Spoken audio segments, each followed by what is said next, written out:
Tantor Audio, a division of Recorded Books, presents House of Ravens by Karpov Kinraid, narrated by Emily Wu Zeller. Preface. An impossible choice stands before me, one I must make between heartbeats. I can't save them both. Whichever choice I make will weigh on my heart forever. I hear his voice in my head. In my heart. I came here to protect them.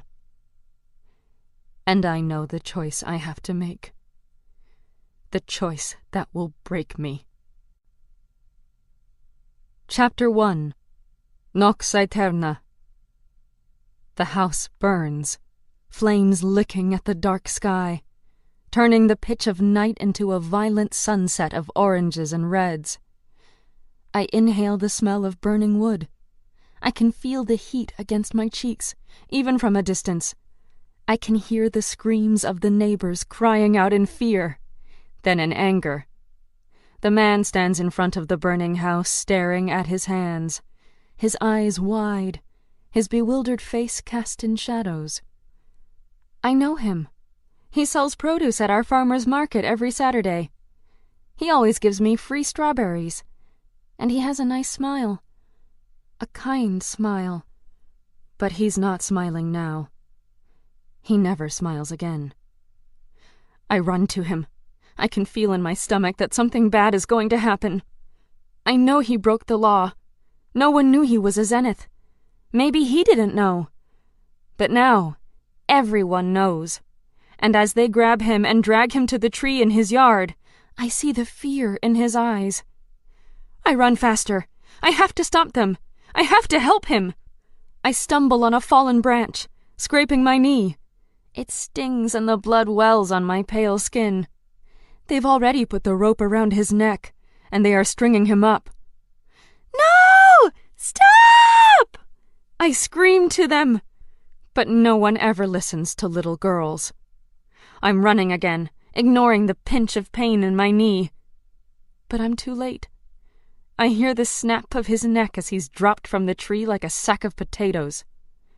A dark spot spreads over his pants, and I turn my face away.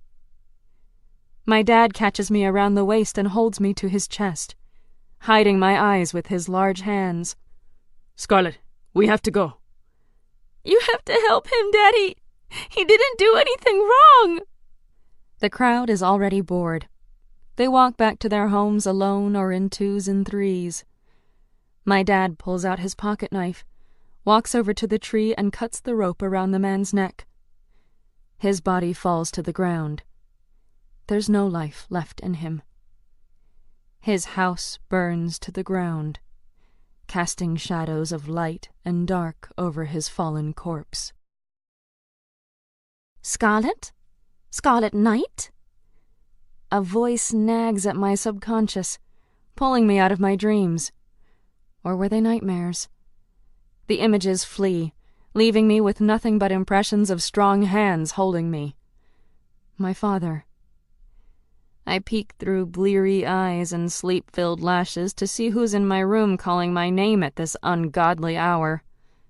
I see the pink hair first, a long bob on one side and buzzed short on the other. The girl, who looks to be a bit younger than me, smiles big, her purple eyes far too lively. I reach for my e-glass, knocking a thick book to the floor. I was up all night reading about the Four Orders, political history, and the different royal families that have reclaimed their old titles as part of the orders, so my head is full of cobwebs and sleep. The time on my e-glass blinks 5:58 in red numbers. I groan and roll over, pulling the blanket over my head.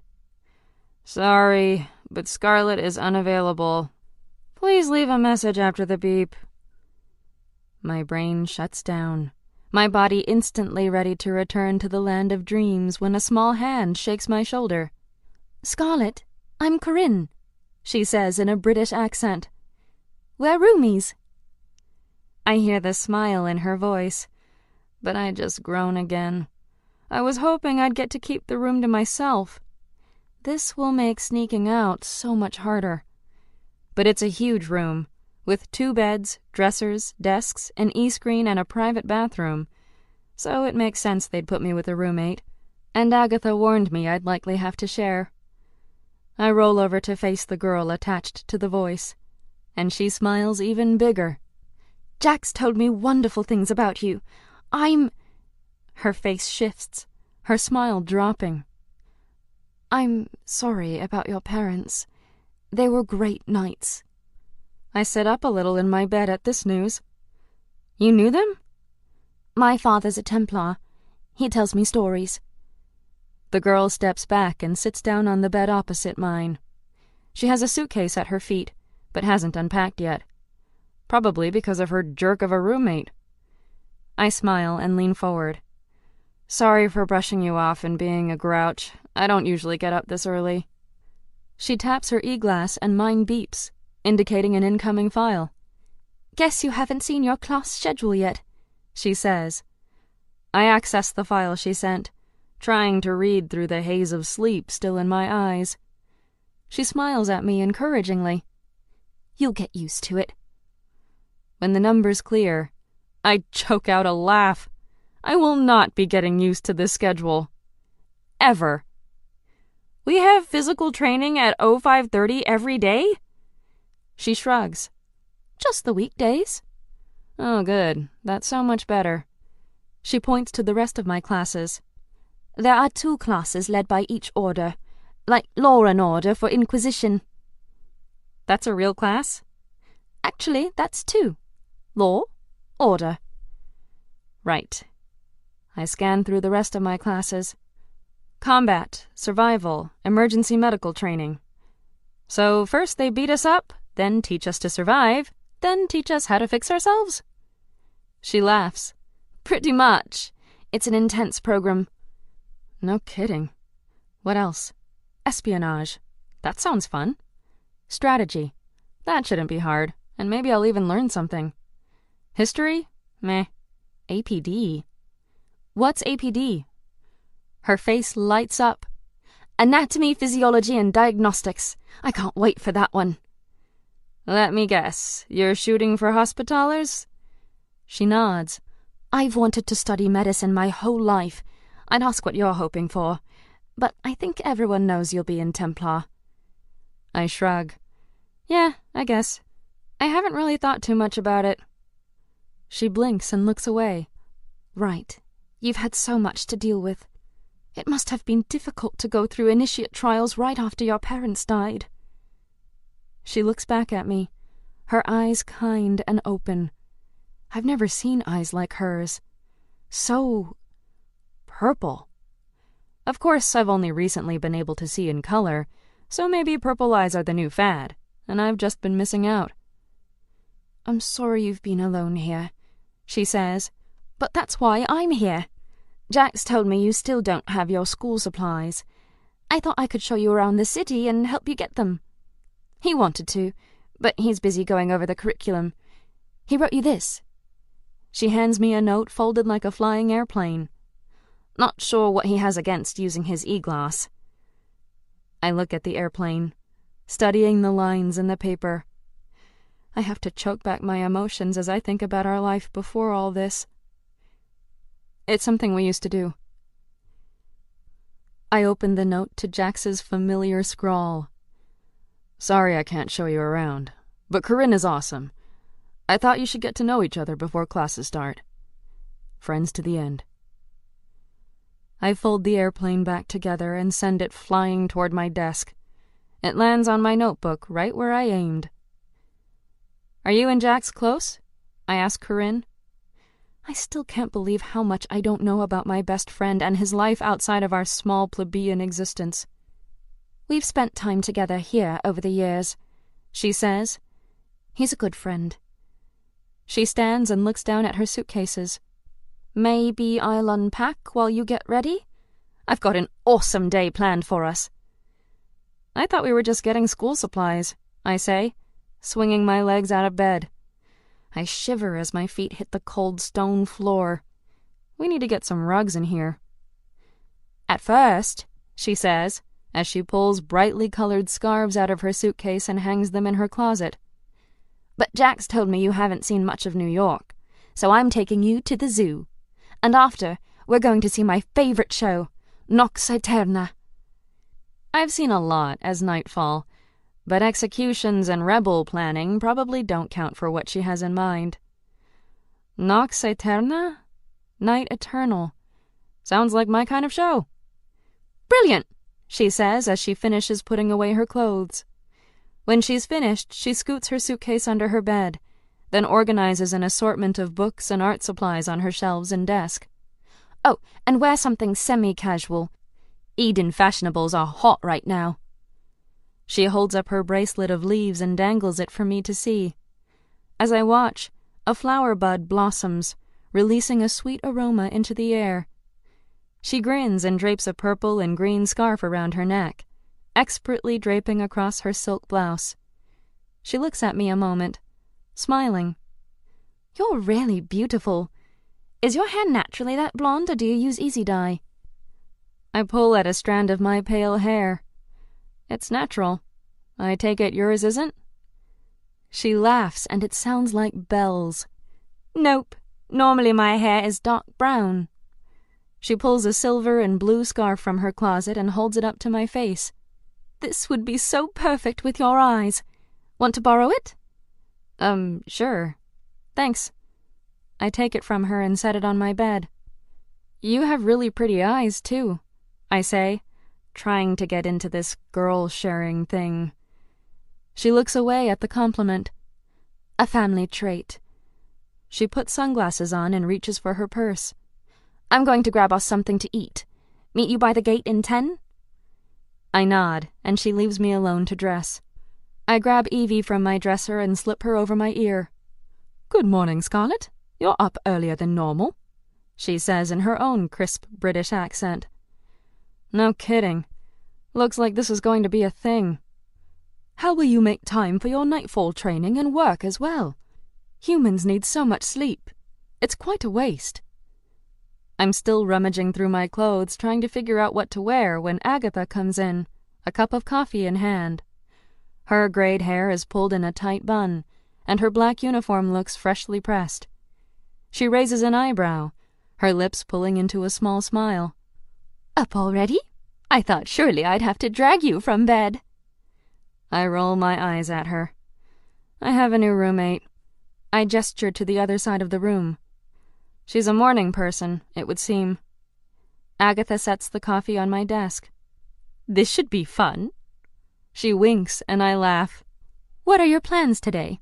She asks, eyeing my questionable clothing choices. A trip to the city to get school supplies. I don't tell her about the play because Corinne is waiting and I don't want Agatha to fuss over me. She frowns at the unpacked bags under Corinne's bed. She should have waited for me to unpack her. Agatha stands with a fist on her hip. You two are going to be challenging to me this year, aren't you? If you're lucky, I say, hoping my new roommate is as open-minded as I am about my newly freed former serf. When Agatha was assigned to me, to this room, really, during my initiate trials, she was a serf, an indentured servant with no freedoms because of her father's gambling debts. I paid off her family debts and made her a free man, but she insisted on staying to serve me. I insisted on fair wages and the freedom to leave any time she wants. We are still figuring out this new relationship. Since I was raised plebeian and have only been a patrician for a few weeks, I still act below my class. Or so she tells me. Agatha takes over my clothing selection, pulling out black slacks and a blue button-up blouse and laying it on my bed while I sip on the coffee. I smile after the first half is gone, my mind feeling sharper already. Thank you for this. I feel much more human now. She snorts and then frowns at my hair. Let's get you ready then, shall we? And while you're out, please try to pick up some decent clothing. There's only so much I can do with what you have on hand. Once I'm dressed and my hair is braided, I pick up the silk scarf Corinne loaned me and try to recreate the knot she made with hers. I fail, and instead just drape it around my neck like a noose. Agatha rolls her eyes and unwinds the scarf, looping it a few times until it looks like it should. I snort and slip my feet into black boots, presenting myself to Agatha for approval. She crosses her arms over her chest, eyeing me up and down. It will do. She grabs a basket of my laundry before she leaves. I'll have these back to you this evening. Enjoy your day, Your Grace. You too, Agatha. I still cannot get used to being called Your Grace. It's so strange. Once she is gone, I tap my e-glass. Evie, any news on my blood test? I rescanned all files within Castle V. No test shows up, and nothing from your GenMod surgery revealed anything unusual. I sigh. It's been a while since the Hospitallers drew my blood for testing after I was attacked by an angel and left for dead. I've had a GenMod since then to bring me to full patrician standard, with all the strength, speed, and grace one of my class should possess, and no alarms have been triggered. But still I worry. If any of those tests show me as Nephilim, I will be executed. Scarlet, I have important news you will want to see. Show me. Evie projects a video of me as Nightfall through my e-glass, filling the space in front of me with my own image slashing an aircraft until it crashes down from the sky. I land beside it as a reporter speaks. The Nephilim may have returned, but Sir Lux, Knight of the Fourth Order, says there is nothing to fear. The video switches to an image of Jax in his Teutonic knight cloak and sword. He stands behind a podium and stares at the camera, his blue eyes penetrating even as one stray lock of dark hair falls into them. We defeated the Nephilim once, and we shall do so again. A reporter from the audience shouts at him, You said you'd eradicate the Nephilim, yet here they are. How is that possible? No comment, he says. The crowd becomes one voice of discontent and outrage. Soon another question is shouted from the group. Why did you work with Nightfall, an enemy of the Orders, to capture and kill Apex? The room falls to silence, waiting for Jax to answer. I wait with them, my breath held. A knight does what is right, no matter the cost. That does not mean I support what her and the rebels are doing to our world. He looks directly into the camera, into me. Nightfall, are you watching this? If you are, there are things you need to know. If you continue, people will die. You will be responsible. If you wish for peace, stop now. Remember, what happens next is up to you. The video cuts out, and I stand there, my hand shaking. I'm sorry, Scarlet, Evie says into my ear. Evie, I'm fine. Your heart rate and breathing indicate otherwise. Careful, Evie, or I may have to turn down your sympathy setting. Please do. It would make dealing with humans so much easier. I chuckle and reach for my jacket. Heart rate stabilizing. Breath slowing. My work here is done. I smile. Thanks, Evie. You're welcome, Scarlet. I throw on my black leather jacket and check my pack for my black mask and easy dye. If I get caught with these, they can raise questions, but in and of themselves, they aren't particularly incriminating, and I need some way of shifting into Nightfall at a moment's notice. Jax's note still sits on my desk, and I pick it up, studying the shape of the airplane. Evie's voice jolts me back to attention. Scarlet? Yes. What will you do about Jax?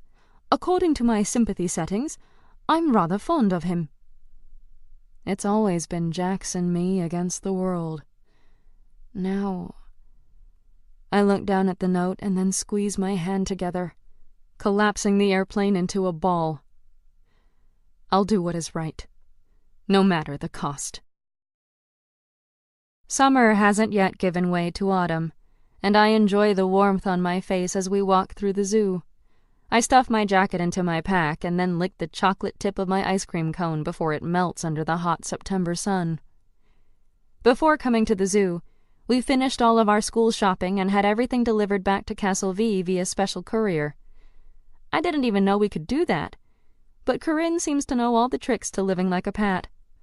Now we stand in the middle of Nova Vetus Sanctum, a zoo for animals that are a blend of new genes and old. We already saw the monkey with wings, the insect labyrinth that will forever haunt my nightmares, and the zebra chameleons that can change their look based on environment. Genetic modification of animals is only allowed by approval of the Hospitallers and hasn't made its way into mainstream society like Eden fashionables.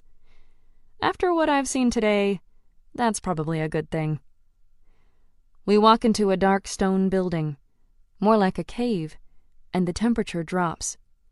Everything is dark as we make our way to the next exhibit. Corinne smiles at me and licks her strawberry ice cream as a bit of it dribbles down her chin. She wipes it away. We don't have zoos like this in Sapientia. The one in London tries, but New York really has the best. The Kingdom of Sky is lacking in exciting zoos as well, I say. It's pretty much lacking in anything exciting. I'm surprised I can speak of my home without pain infecting my voice. We sit on a bench in front of a small lake that glows with the fluorescent light of its occupants. As we watch, a giant fish with glowing multicolored scales jumps up from the pool and eats one of the glowing bugs swarming at the surface. Water splashes onto us, and we both shriek and move back, laughing. I look down at my ice cream, now dripping with fishiness. This wasn't exactly the flavor I was going for. We drop our ice creams in a trash bin and keep walking. A street bot rolls over and also dumps its contents in the bin before it continues working. Corinne pulls on her large dark sunglasses as we leave the cave. "You're from Sapientia?" I ask, going back to what she'd said earlier. "Yes." That explains the accent. I've always wanted to go to Great Britain. My mother was from there, like my grandfather. "You've never been?" I shake my head. I was raised plebe, so we didn't travel much. "Right, I heard about that. So strange to imagine being raised such a low class." I flinch, and she covers her mouth. "I am so sorry. That was incredibly rude of me. I didn't mean it like it sounded. I've always wondered what it's like to not be a Pat." Her voice is wistful, and it surprises me. "You're the first Pat I've met who doesn't automatically assume it's the worst thing in the world," I say. She shrugs. "There are obviously more privileges and options to being patrician, but any time you have a world with such a divided class system, everyone loses." I'm starting to like my new roommate. It's not all bad, being a plebe. It's hard, sure. We never had enough food or resources, but I had great parents who loved me. Freedom to study what I liked. Tears clog my throat as I speak of that life in the past tense. It wasn't all bad. She reaches for my hand, squeezing it. "I'm sorry," she whispers, and I see a shared pain in her eyes that tells me more than all her words. She has lost someone. She knows pain. We share this moment for a few heartbeats before she smiles and taps her e-glass, pulling up the map of the zoo. "Do you want to go see the new exhibit they have here? Giant lizards with dinosaur traits. I heard it's amazing." I smile, ready to move into a happier space. "Sure." We walk for a bit, admiring the huge mushroom and giant hybrid trees that dot the landscape and create a fantasy feel. As we get closer to the exhibit Corinne wants to see, a man we noticed a few times around the zoo looks over to us, his eyes focused on Corinne. He walks over, picking up his pace as he gets closer. "Hey, are you—" "Is there a problem?" Corinne snaps at him in a tone I didn't think this petite girl could muster. The man backs away, hands in the air. No, sorry." He rushes off, and I stare at my new roommate. What was that about? Corinne shrugs. "I often get mistaken for someone I'm not." There's something sad in her eyes, and I wonder what secrets she carries. We all have them, it seems. "Let's go see the lizards." She grabs my hand and pulls me forward, and I follow without further comment. Who am I to pry when I have secrets I would never be able to share with her? There's a long line to see the genetically modified lizards, and by the time we make our way to the front, I understand why. They're magnificent and gruesome, beautiful and divine. It's like seeing a piece of prehistoric history come to life. Dinosaurs. Smaller, more tame, but essentially the same. This is incredible, I say. A small creature with big eyes catches my attention. It sits by some stones in the corner of the exhibit, surrounded by water and trees. It looks lonely. It's like playing God, though, isn't it? I ask. Corinne looks at me, a slight frown on her lips. What do you mean? These animals were created for a profit, I say. Their whole lives have been controlled. They are experiments we keep for money and amusement. They aren't just that, she argues. These animals helped initiate some of the biggest scientific breakthroughs for hospitalers. When Zenith abilities became mainstream, we had to find ways to control them. These animals served as early experiments, yes, but to help protect humanity. They helped us discover how to modify genetics. Those modified animals, and their offspring, were eventually sent to these zoos to give them a peaceful life. That is how Gen Mod began. To give humans an edge in the Nephilim War by endowing elite knights with unnatural strength and speed. Now all pats are expected to go through Gen Mod by the time they turn 18. Since the patrician bloodlines are supposedly pure, without the infection of Nephilim blood, they need the edge Gen Mod gives them to hold their own in a world with Zeniths. But it's all a lie. Pats have Zenith blood as well. The Gen Mods hide it, giving infected Pats an excuse for their gifts. We shouldn't have been doing these experiments to begin with, I say. Zenith abilities are a natural evolutionary shift in humans, an awakening of the angel blood many are born with. The orders shouldn't be experimenting on animals or humans. Zeniths should be left alone. Even if they are natural, which isn't proven, Corinne says, they're dangerous in the wrong hands. They give a select group of humans abilities that could destroy all of humanity. The Orders want to understand Zenith abilities so they can be controlled, given or taken away, like weapon control, to keep people safe. I think about her words, so similar to the conversation Jax and I had recently. So many shades of gray, even now that I can see in color. We watch the dinosaur lizards in silence as live animals are dropped into their habitat. The dinosaurs savagely tear into the animal sacrifice, blood splattering on the protective glass that separates us from the carnage. The small one that watched me earlier makes off with the bulk of the meat. Its mouth bloody, it looks at me again, with knowing eyes. I shiver. Some things can't be controlled. After the zoo, with its haunting philosophical conundrums, we make our way back into the heart of the city to attend Nox Aeterna. I have no idea what to expect, and can't remember the last time I went to the theater. The sun sets, and the cool of twilight feels refreshing against my sun-warmed skin. The show will be starting soon, Corinne says, walking faster. The lights of the city turn on, and a giant white cathedral on the corner gongs its bell at the hour. I stop to admire the beauty of the steeple and architecture as the hum of the bell rings through the city. Do you attend often? Corinne asks, stopping beside me. No. I never did unless required. I remember once, long ago, my parents taking me to the mandatory preaching at the church back home.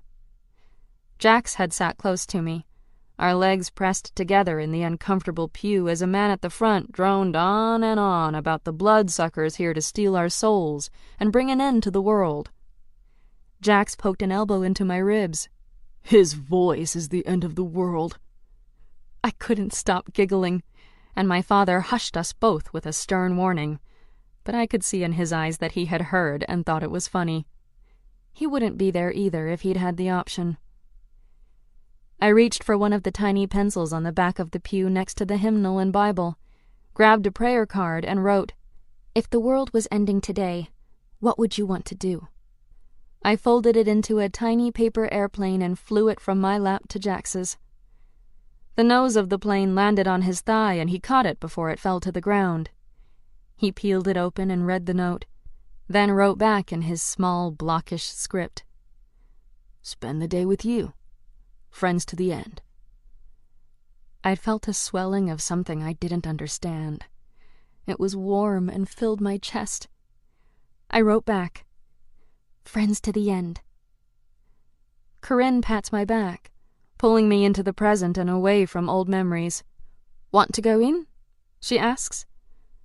"No, we'll miss our show." I turn from the cathedral and the memories and walk away. Corinne picks up our tickets from will call as I hang back and observe the crowds. I'm definitely underdressed. This crowd favors Eden fashionables and formal attire.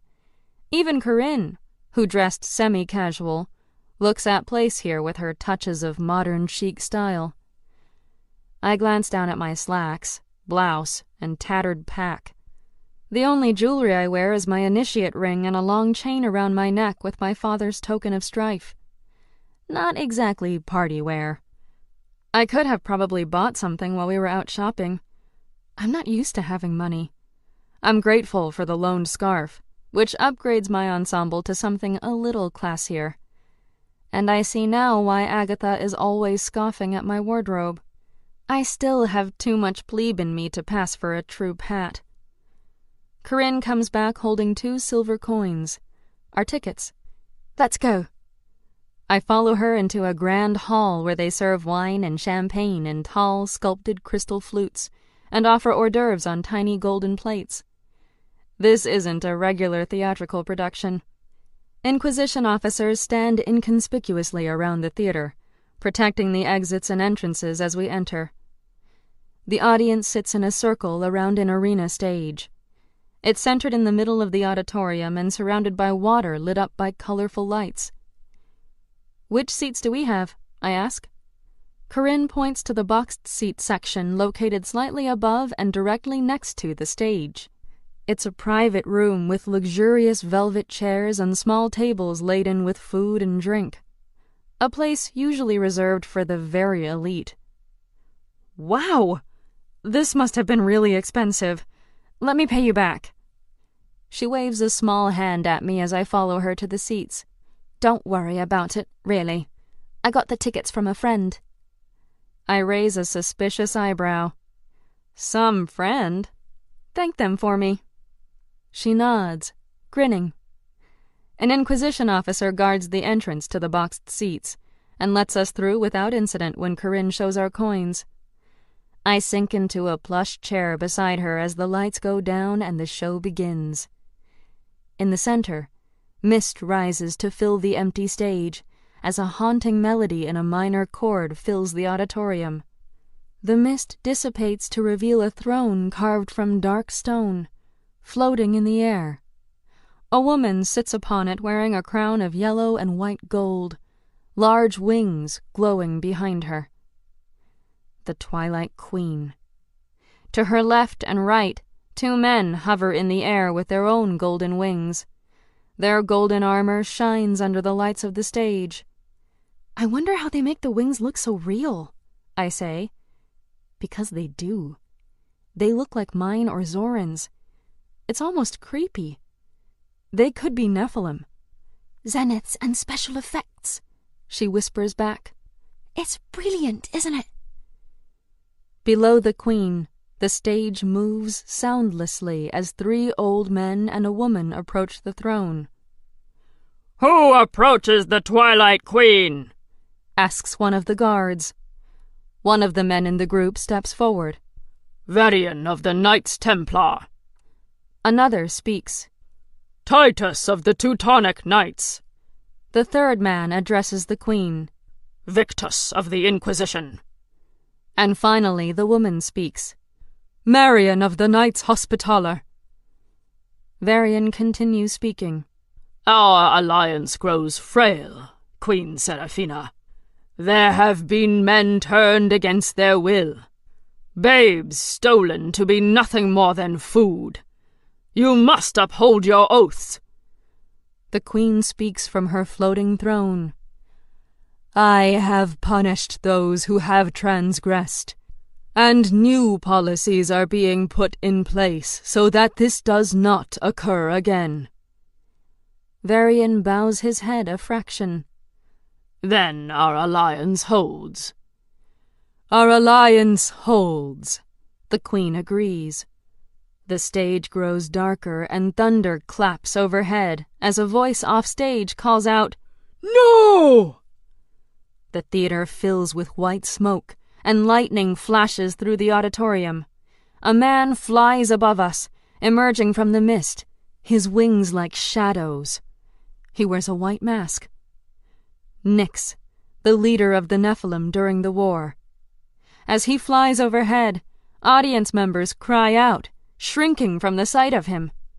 You have been deceived, he says to the representatives of the four orders. There will be no alliance. Seraphina rises from her throne, her body floating in the air above them. Be silent. Nyx does not back down. No. Too long we have tempered ourselves. Too long we have allowed a lesser race to rule. Seraphina's guards charge forward, but Nyx disarms them instantly with a sword dark as night. He moves for the four knights as other Nephilim, cloaked in black, join him from around the auditorium, flying over us all like avenging dark angels. Now, Nyx says, holding his sword high and hovering above the slain bodies of the guards. It's our turn. The stage roars with thunder, and lightning rips through the darkness. The audience cheers at the spectacle. We can feel the energy moving under us, shaking us. I sit on the edge of my seat as I watch this version of history unfold. So real, so raw. Nyx overthrows the queen, but Varian escapes. Battles blaze above us as Nyx and his army of Nephilim win victory after victory. The climax mounts as Nyx and Varian set to duel. They battle, Nyx flying through the sky, Varian fending him off with two swords expertly wielded. The fight is long and brutal, and I honestly can't say whom I'm cheering for. In the end, they are both wounded and can no longer fight. It looks to be a draw. Neither can defeat the other.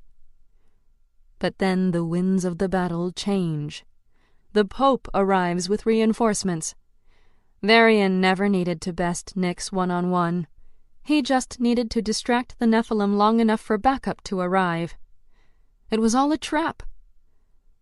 The play ends with Nyx executed by beheading, and Varian bowing before the Pope as he is named King of Sapientia, a kingdom spanning the south of Great Britain. Varian's father died in the war, making Varian heir to the throne. He receives his cloak and sigil, a golden raven on black, and as he leaves the ceremony, his 3 small children run up to him, hugging him, 2 boys and a girl. He's finally reunited with his family after many years of bloody war. The stage goes dark, and the crowd rises to their feet in cheers and applause. My heart pounds in my chest, the whole experience so very visceral. I can't help but join in the enthusiastic applause. Corinne stands next to me, clapping politely. Not entirely historically accurate, she says, but it is a great show. Incredible, I say. But why wasn't Erebus, Nyx's apprentice, in the play at all? Corinne shrugs. I heard he got cut to simplify the storyline. The actors all take their bows to more applause, and a woman comes on stage holding genetically modified roses that glow in the dim theater. "She's the director," Corinne says. "Thank you for attending our show," the director says. "Next week, for our 5th anniversary, King Varian himself will be amongst the audience. We are honored and privileged to have him as our guest, and hope you will all join us for another rousing night of theater. Have a good night." As we begin to file out of the auditorium, a man ahead of us scoffs. His hair is long and blonde, and a red cloak drapes his shoulders. "We all know he's coming for Nightfall, not this stupid show." My heart skips a beat as I lean into Corinne. "You know anything about this?" "About what?" she asks, not looking at the man, who has now disappeared in the crowd. I tell her what I heard, and she shrugs and shakes her head. I tap my e-glass. "Evie, is King Varian arriving in New York City?" "Yes, he'll be arriving in a week from Sapientia. Rumors say he's been dispatched by the Pope to apprehend Nightfall." Corinne keeps walking, but I stop, stunned, as people knock into me on their way out. Corinne turns and frowns. "Are you okay?" "Yes." I force myself to walk forward and catch up with her. "Good. I think we should go." She gestures at the nearly empty theater, as Inquisition officers begin searching the seats to make sure everyone has left. Evie speaks into my ear. "There's more." "Later," I whisper. This will have to wait. I need to act normal and get out of here. "I loved Tony Derez," Corinne says as we leave the auditorium and make our way through the lobby. "Who?" I ask, still distracted by thoughts of King Varian, the man who matched Nyx in combat and defeated him in strategy. "Tony Derez? He played Nyx," she explains. "I love the power in his voice." "Yeah, me too." I need to find out as much as possible about King Varian. There should be a lot of information online. Maybe Zoran knows something as well. As we leave the building, the night air assaults us with its cool freshness. Corinne touches her neck and frowns. "Oh, I forgot my scarf." She turns to head back toward the door we just left. "I'll be just a minute." I wait outside as a crowd forms for the next show. As they are allowed into the lobby, an Inquisition officer grabs the arm of a tall, dark-haired woman with a tag in her ear. A zenith. "Excuse me, miss, no zeniths allowed in the theater." She scowls at him and holds up the small coin in her hand. "But I have a ticket!" He doesn't release her arm. "I'm sorry, but it's against our policy." "Policy?" She gestures to the theater. "There are zeniths in the play!" "Trained performers." I can tell she's near her breaking point. She points to a man exiting the theater, a man with a tag on his ear as well. "What about him? He's a zenith." "Special exemptions are sometimes made," the officer says. "Look, I may not come from the right family or have the right amount of money, but I'm a citizen. I've paid for my ticket. Now let me in." She tries to pull her arm out of his hand, but he clings more tightly. Red marks form on her skin. "Sorry, miss." "Fine. I'm going in anyway." When she yanks her arm a second time, he releases her and stumbles back. She pushes past him, trying to get through the crowds to enter the lobby. The officer looks stunned and confused, and I can't help but grin at her spunk. "Stop that woman!" says a familiar voice. It's the man with the long blonde hair who sneered after the show. Now that I see him from the front, I realize his red cloak is the robe of an inquisitor. He outranks all the guards here. I study his face, long and thin, like the rest of him. He'd be considered handsome by some, but he reminds me of a spider. A very pale spider. "Disobeying an Inquisition officer is against the law," he tells the befuddled guard. "Of course, sir," the officer says, grabbing the woman and pulling her back. She struggles against the restraint, but with the Inquisitor present, the officer isn't about to release her again. "Let go of me!" She screams, "I'm within my rights!" "Shut her up," says the Inquisitor. "Miss, be quiet," the officer says. "I will not be." The Inquisitor growls, "Shut her up." The officer, who can't be much older than me, looks at the Inquisitor with widened eyes.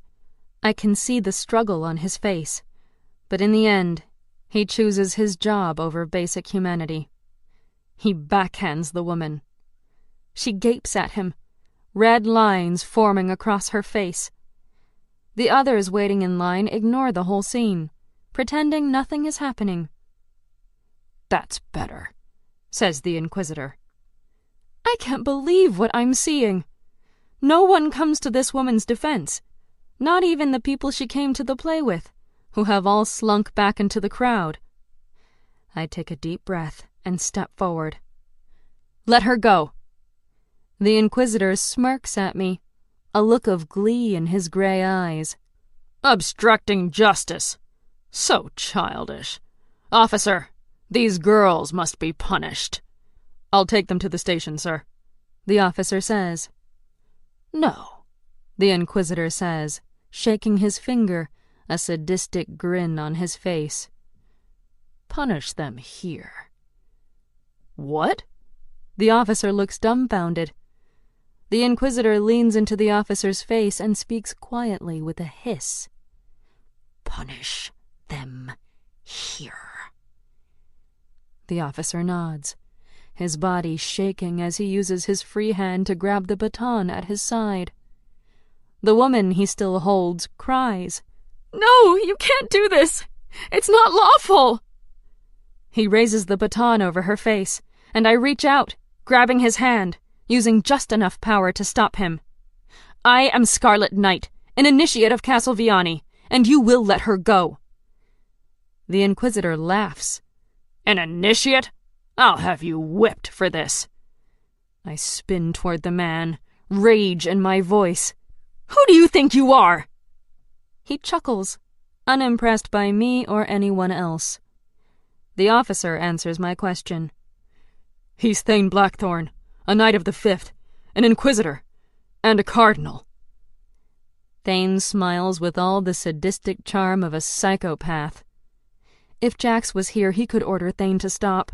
He outranks him. But unless I can touch him and use my powers... I walk forward, ready to reach out and grab him, when Thane raises his hand, fire sparking from his hand and dancing around his fingers. "One more step, girl, and it is I who will punish you." He's a Zenith? I hiss under my breath to him. "You turn on other Zeniths, your own kind. Don't you understand what it's like for them?" For a moment he seems almost flustered, at a loss for words. But he recovers quickly. "They are not like me," he says. "They are weak. I am a knight. I earned my authority." "If that's true, then stop abusing it. Let her go," I whisper harshly. The Inquisitor holds my eyes and smiles as he speaks to the officer. "Officer, deliver the punishment." The officer hits the woman in the gut with his baton. She cries out and doubles over in pain. He holds the baton up again, ready to activate the electroshock, and I rush to grab him and stop him, regardless of the consequences, when another voice commands everyone's attention. "Stop this!" Corinne emerges from the crowd and stands to face the officer. He shrugs. "I'm sorry, miss, but I have orders." "And I, Princess Corinne of the House of Ravens, heir to the Kingdom of Sapientia, order you to stop." She pulls off her sunglasses and glares at him with purple eyes. "Princess?" His face lights up in recognition, and he drops to his knees. I stand stunned, watching all this play out. Thane sneers. "Are you sure you wish to challenge me? I don't think I see your daddy." Corinne turns to the Inquisitor. "I don't need him, Thane, and you know it." Invoking her royalty gets the crowd's attention, as people use their e-glasses to capture pictures and videos of the scene unfolding. Suddenly, people care. The Inquisitor looks around and notices the same thing. Very well. He gives a mock bow. It shall be as you command. Farewell, my princess. He walks to his car, one of the new e-cars on the market. Very expensive, the crowd parting for him as they continue snapping pictures. Corinne helps the beaten woman stand and stares at the Inquisition officer. Take this woman to Curatio Domus and tell them I sent you. Ask for Dr. DeMarcus. The officer nods and takes charge of the woman. Treat her with care. I've scanned your name and rank. If any harm comes to her, I will hold you personally responsible. Corinne leans in, whispering something to the woman, who sobs and hugs Corinne before the officer leads her away. The fact that Corinne made sure the woman receives medical care at the best hospital in the city impresses me. The fact that she is royalty stuns me. You're a princess? I ask as she walks toward me. Before she can reply, the crowds move in on us, howling for autographs and photos. As we push through them to try to find a place in which to disappear, I'm distracted by two thoughts. Corinne is a princess, and her father is coming to kill me. Chapter 2. Wit and Witticisms. We scurry through the crowds and escape the invasive fan attention, finding a coffee house that boasts the best gourmet coffee and tea in all the kingdoms. I order coffee and Corinne orders tea. Once we've both had a moment to breathe, I ask again, You're a princess? She sips her tea and shrugs. A default move I can tell is her way of trying to shake off the burden of her identity. Yeah, I try not to make a big deal out of it. I just want to be normal, you know? I pour several packets of sugar into my coffee before drinking it. I get it, but that's kind of a big deal. Your father is King Varian? Yes, but I didn't know he was coming here until now. My brothers aren't going to be happy. At least, Kai won't be. Right, the two princes. You have a twin, right? And an older brother? Yes. They both start school with me this quarter, but Kai doesn't really get along with father. Wit does a little better, but only marginally. We'd hoped this would be a fresh start for us all, but I suppose that was too much to hope for. That biter back at the theater, the Inquisitor, you seemed to know each other? Corinne frowns. He grew up with us after his parents were arrested for treason. He was a nice kid when he was young. It's sad what he's become. Sad. Or monstrous. I don't voice my opinion, though. It's devastating seeing someone you knew as a child turn into someone like him. I'm still in mourning at what Brooke became after Apex kidnapped her and Ella. She became the monster he was, and ultimately took over his role as leader of the Zenith trafficking ring. Until Jax and I, as Nightfall, stopped her. He looks young for a cardinal, I say, blinking back the painful memories of Brooke. But I guess young and strong is the preference now, after so many died in the Nephilim Wars. Corinne nods, and we drink in silence for a few moments. Then she smiles. Oh, I nearly forgot! She pulls 2 shirts out of her purse and hands one to me. I got us souvenirs from the show. I hold the shirt up and smile. Nox Aeterna is written in silver across the chest, and on the back are large silver wings. The irony is not lost on me, and I make a mental note to show Zorin. Thank you. This is great. She grins. I'm glad you like it. We finish our drinks, enjoying the anonymity in the large city. Once we pay and leave, I tuck my hands into my pockets and look around. What do you want to do next? I promised Wit we'd meet him back at Castle V for dinner. He's dying to meet you, but I didn't want to overwhelm you with all of us at once. I told him it was girls only. Plus, he's a total flirt, so prepare yourself. It's harmless, though, I assure you. Corinne and I arrive at the dining hall and load up our trays. There are dozens of cheeses and breads to choose from. There are thin cuts of meat and juicy steaks, fresh fruits and vegetables, as well as an assortment of delicacies and desserts. The aromas are overwhelming. None of it appeals to me. I grab a Life Force and some salad, hoping the taste doesn't disgust me, and follow Corinne to our seats. A young man rests his feet on the pristine table, watching the giant e-screen at the end of the hall. Two armor-clad knights battle with swords as an announcer comments on their every move.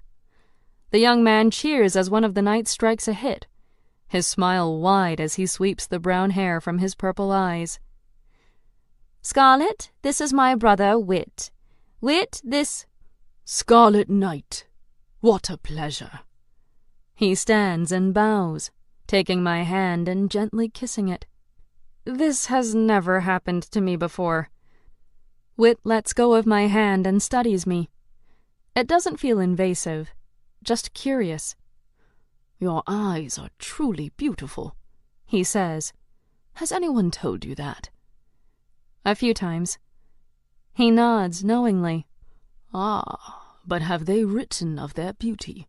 Have they sung of their brilliance? He clears his throat and deepens his voice. There once was a maiden born of the night, with silver blue eyes like diamonds dancing. Corinne makes a dismissive gesture with her hand. Ignore my brother. He fancies himself a ladies' man. Wit winks and sits back down. And the ladies fancy him. Corinne and I take our seat across from Wit, and I begin to nibble on my food. I sip Life Force with every bite, so it doesn't taste horrible. Corinne devours her steak, the grease dripping down her fingers. I chuckle. What? Asks Corinne, her mouth stuffed full of food. Wit grins. Scarlet has never seen the Princess of Ravens ravenous. It's okay, I say. I guess I expected you to be more... refined, offers Wit. We are when in front of cameras or important persons. We're very good at it. For most of our life, we've been refined. But... Now we're free, says Corinne, shoving another piece of meat in her mouth. Not free, exactly. Wit pops a grape into his mouth. But since we've become initiates at Castle Viani, we're freer. I think it's great, I say. You should live the life you want. Maybe one day we will. Wit leans back in his chair, folding his arms. Do you enjoy philosophy, Scarlet? Sure. My parents loved philosophical debates, and they never thought I was too young to participate. Wit lowers his voice. Then, philosophically, what is your opinion of Nightfall? Is she the hero, chosen to free her people, or the monster, destined to destroy them? Nightfall's been the talk of the city. I've tried to avoid the conversations, but I can't ignore Wit. He's a possible ally at the castle, and I need allies. Neither. She wants to give Zeniths hope, so Zeniths may save themselves. Bombing a factory, 200 dead. Stealing an aircraft, 29 dead. That's what they've done with their hope. I've heard his examples on the news, but couldn't remember the exact numbers. The Red Eagles and the Sons of Eden, rebels not under my control, have grown bold since Nightfall's appearance. Their methods are crude, but perhaps they could lead to greater change. Extreme measures, but how else can balance be restored? The pendulum must swing the other way before it can rest in the middle. Wit smirks. One who is injured ought not to return the injury, for on no account can it be right to do an injustice. I raise an eyebrow. Socrates. 2 can play that game. The only thing evil requires is for good men to do nothing. Edmund Burke, but you're misquoting. The only thing necessary for the triumph of evil is for good men to do nothing. You sure?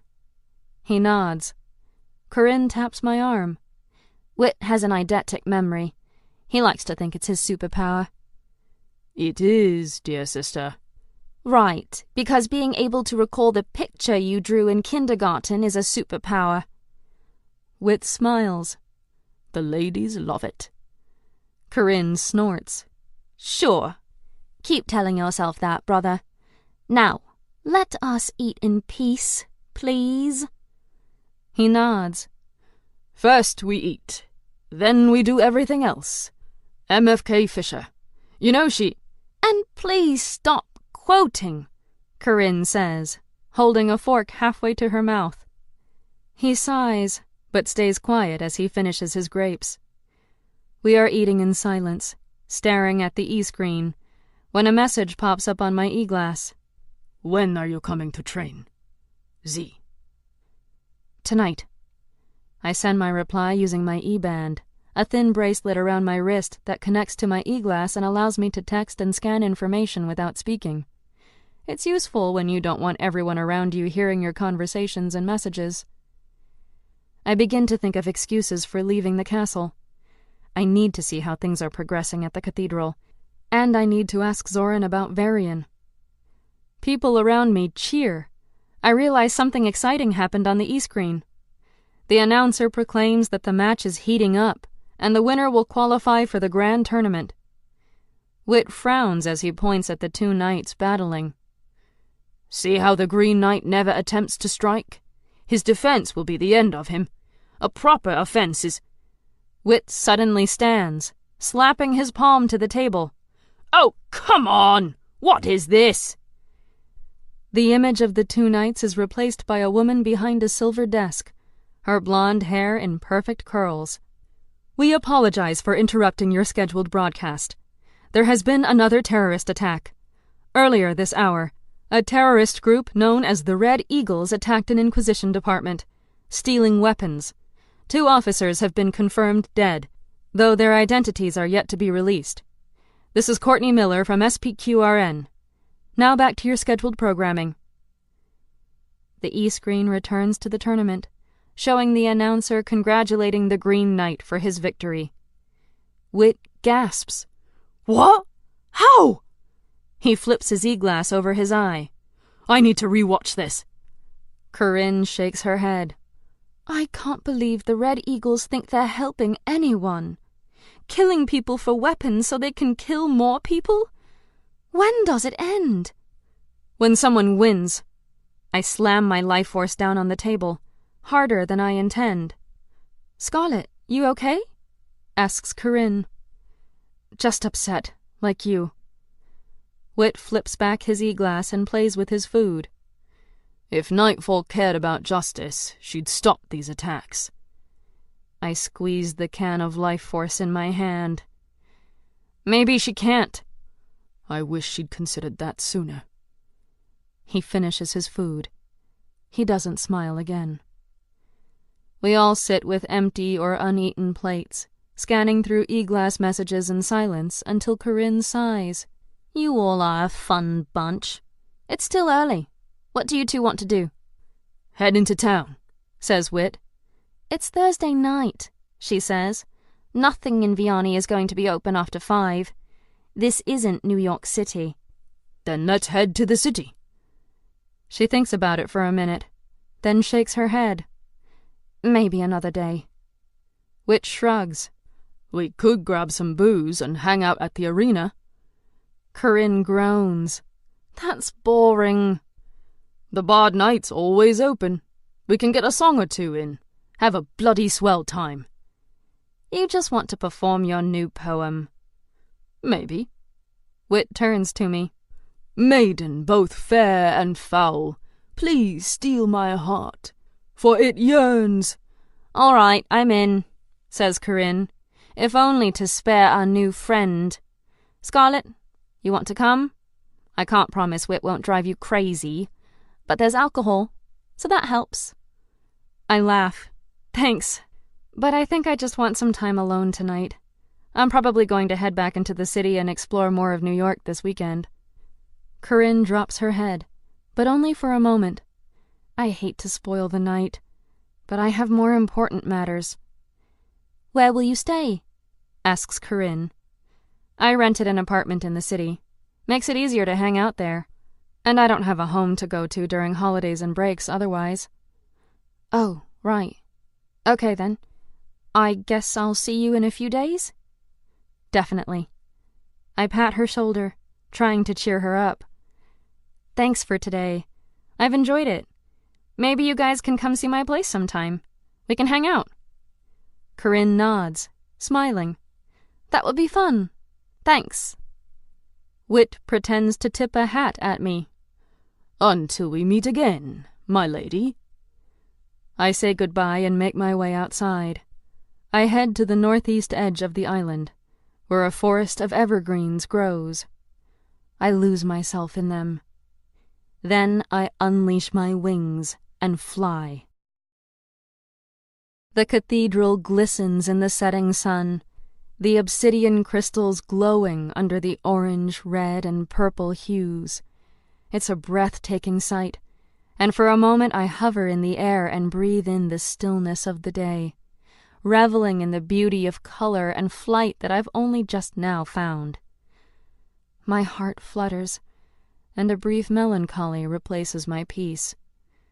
There was a time not so long ago when I had a real home to go to. A home with parents, and a fire burning, and books to read, and a chess game with my dad always in progress, where I was loved and wanted and seen. Now, I have many places to live, but no home. Many roles to play, but nowhere I can just be me. It's a heavy burden, and I feel the weight of it as I land in the nearby forest. I overturn a loose rock, revealing a chest in the ground. Zoran placed it there for me. I open it and don the black armor inside.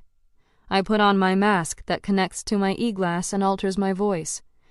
I stick an easy dye tab behind my ear and click it, turning my pale hair dark with a thick silver streak, and I walk to the cast-iron gate where a man checks for IDs.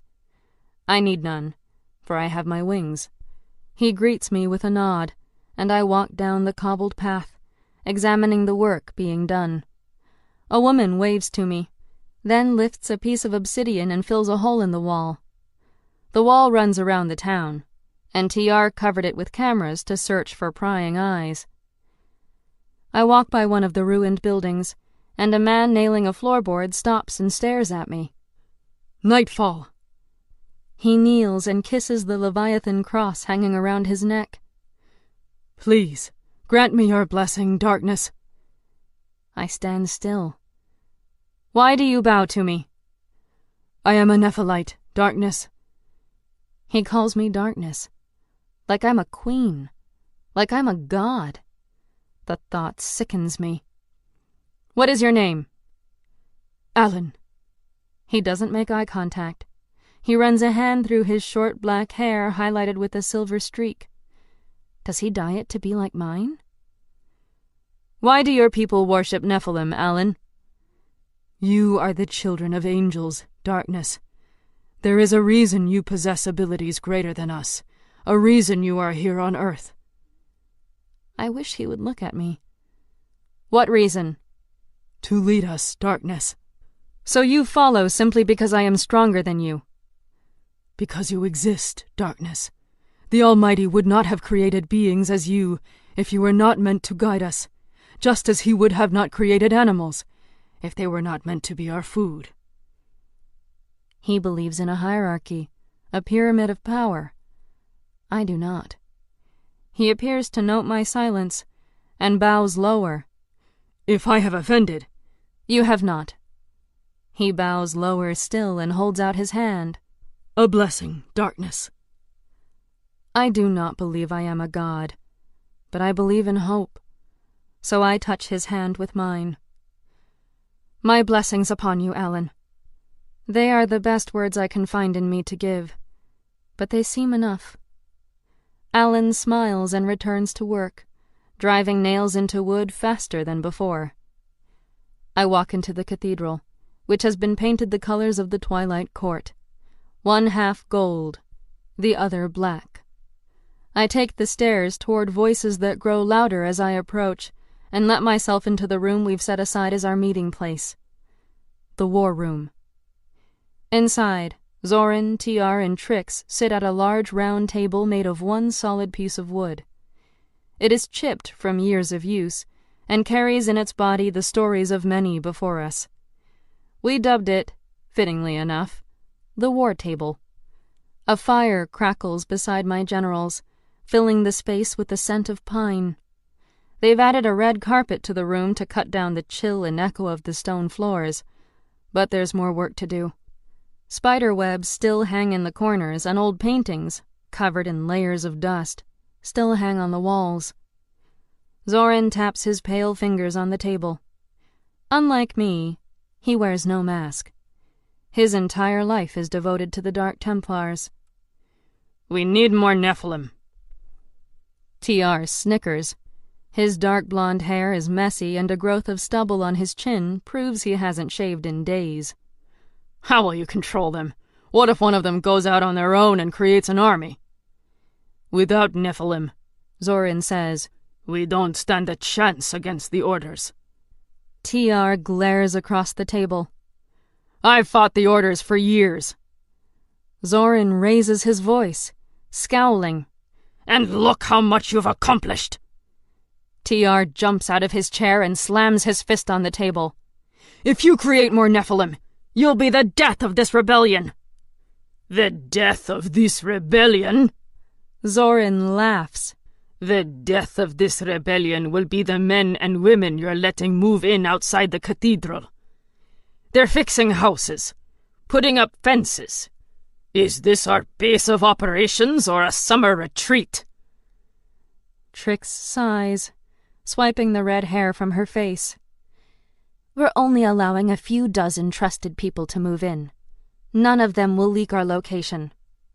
When they are tortured, they will talk, Zoran says softly. Some of them have been tortured before, I can assure you. Enough. I don't say it loudly, but they freeze and stare at me. I march up to the table and face Zoran. I'm tired of this bickering. The people stay. If we are to inspire hope, we need to be seen. The Nephilim have returned. The people need to know we fight for them. Everyone has tablets in front of them displaying maps of New York City and Italy. The e-screen on the wall shows those same maps, and I study them. And TR is right. We can't create more Nephilim. Not while we're still organizing. Zoran shakes his head, pushing back his black hair. When the Orders come for you, and they will come, you will want Nephilim to stand beside you. Not a few humans and zeniths. I step forward, towering over him as I stand. No new Nephilim. He grits his jaw, his blue eyes fierce, but then bows his head, resigned. I turn to Trix. Have you received any messages from the other rebel groups? She nods and sips from a gold cup. The drink is red. Smells like wine. We've received messages, all right, but they aren't good, Anne. No one wants to meet you. I expected some to decline, but not all. I thought a few would appreciate how I destroyed the aircraft when I confronted Ragathon. I'd hoped others would at least be curious to meet a Nephilim. Did they give a reason? If she couldn't save the Zeniths, then what good is she? I told them you secured my escape. It didn't help. If we had been able to save those Zeniths before they were executed, so much would be different. But I can't think of what may have happened. I can only think of what must happen next. Contact them again, I say. Tell them I have outsmarted Ragathon, Grand Master of the Inquisition, once before. And when I do so again, with their help, It will be to end the Inquisition. Trix whistles. Big words, Anne. Too big, says TR. The Red Eagles and Sons of Eden will think you're bluffing. I'm not. Tell them. Trix nods. All right, Anne. But if you ask me, you need to focus on something smaller first. Something that can show the leaders you can win this war. She's got a point. I'll have to make a list of possible small victories that could draw the leaders' attention. I need them to help end the Inquisition. But first, I need them to stop their daily attacks. They are foolish, and innocents are dying. More Nephilim would draw their attention. Zorin sips from a silver cup. The drink is also red, but it's not wine. The scent stirs my hunger. I rein it in. We won't create new Nephilim, but we can search for old ones. I point at Zorin. You were kept alive. There must be others. A door behind me creaks. A parched voice speaks. You will find none. I spin, drawing my mother's sword. An old man, cloaked in black, a thick shackle on each wrist, stands before me. You will find none, he says. Except me. Chapter 3. The Ways of Nyx. Zorin puts a hand on my shoulder. I know him, he says. His name is Carter. He served me, long ago. He can be trusted. I don't trust anyone. Not since my parents ripped apart my life with secrets. What are you doing here? I ask Carter. The man frowns at my hostility. I thought I was the last, but then I saw you on the networks. I wish to help. His eyes are gentle. If he's a Nephilim, then he's on our side. He must be. Show me your wings. I'm afraid I can't. What do you mean? Nightfall. Zorin squeezes my shoulder. He is Nephilim. It's all right, Zorin, says Carter, and Zorin lets go. I can't show you my wings, because I don't have them. They were taken from me. Such a thing is possible? How? Nightfall. Zorin tilts his head at Trix and TR. There are things we don't discuss outside our kind. Weaknesses we do not divulge. TR frowns. Are we enemies now? Not yet, growls Zorin. I don't care about your weaknesses. TR relaxes in his chair, waving his hand dismissively. If I wanted you dead, you would be. Zorin chuckles. I would crush your bones and cut the eyes from your sockets. TR smirks. I've killed Nephilim before. I can do it again. There is silence. This information is new. TR stands and walks up to Zorin, poking him in the chest with his finger. I'm here because of Nightfall. I know that Zeniths and Nephilim are people. I know they needed to be treated like people. But I also know that not all people are equal. So if you get in my way, I'll put a bullet in your head. He waits, and Zorin says nothing. TR walks out, slamming the door closed. I want to follow him, ask about his past, but he needs to cool off first. Carter clears his throat. Perhaps I'll return later. No, I say. Walk with me. I lead him out the room, down the stairs, and we walk the cobbled paths together. Your wings were taken. How? I ask. He frowns, his pale face creasing. Long ago, I was an Emzara. I raise an eyebrow. Emzara? A soldier of the Twilight Throne, he explains. I fought many battles. I killed many people. One day, I could kill no more. There was a limit to sin, and I had reached mine. I was asked to burn down a church. I could not. Of course, I was captured and sentenced to be executed. Zorin defended me. My sentence was changed. My wings were taken. I do not know the process. And I was ordered to serve Zorin. So he became your master? At first. And later he became a friend. His eyes turn fierce. I would do anything for Andrei Zorin. I point at the thick shackles he wears on each wrist. What are those? A reminder of my sins, he says, jangling them. When you live as long as I, it is easy to forget. I stop near the gate, turning to face him. We have many warriors here. It's time we are joined by someone gentler. He smiles, bowing. I have served Zorin many years. I look forward to serving you. I nod. You may stay at the cathedral. Now, if you'll excuse me, I must retire for the night. Before you do, he says, may I offer a word of advice? You may. Before you seek to challenge the orders, you must unite the people here. Your commanders may quarrel, but they must not quarrel needlessly. I nod. He refers to Zorin and TR. They are like the other rebel groups, torn apart by different methods, even when their goal is the same. I must unite them all, or see everything we've built crumble. I have private quarters at the cathedral, in a wing that Zorin and I alone share. My room is large, spacious, and adjacent to a study. I open the heavy wooden door and step in, closing it behind me.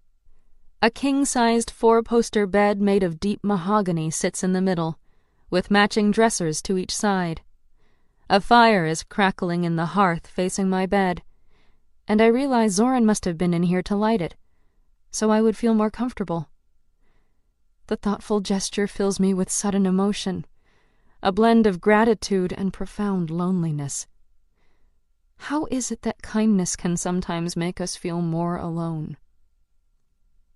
A large wardrobe takes up part of the wall to the right, and a trunk sits at the foot of my bed.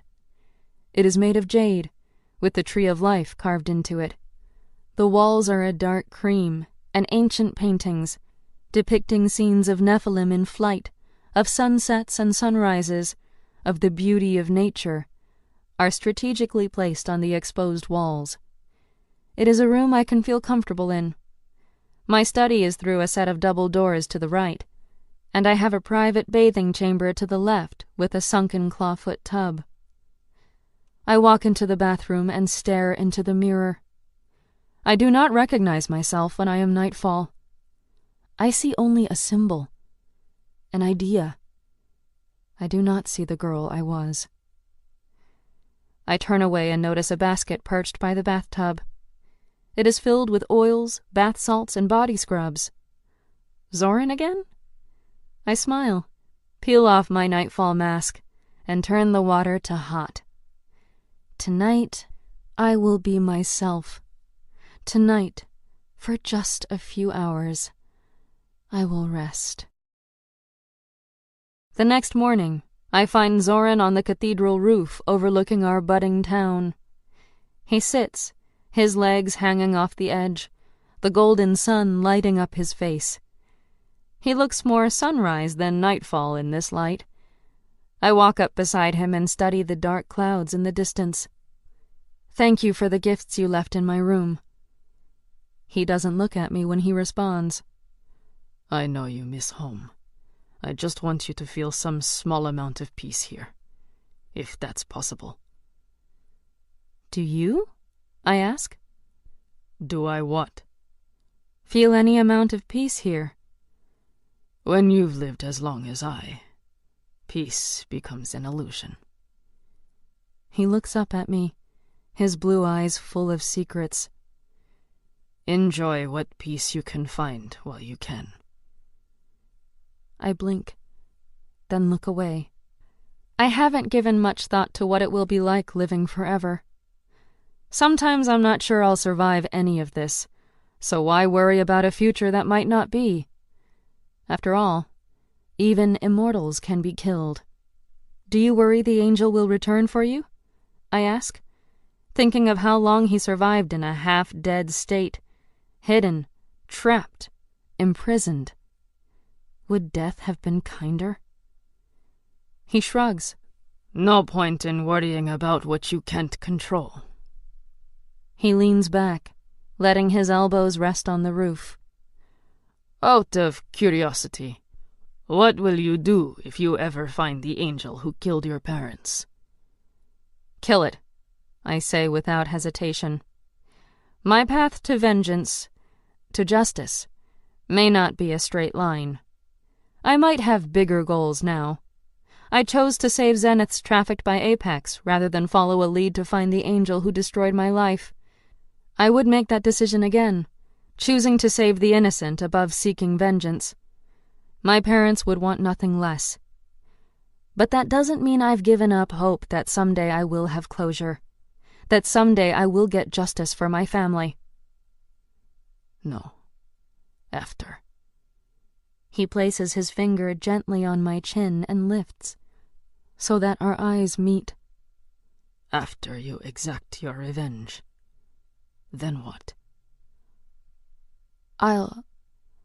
I pause. I've never thought about it before.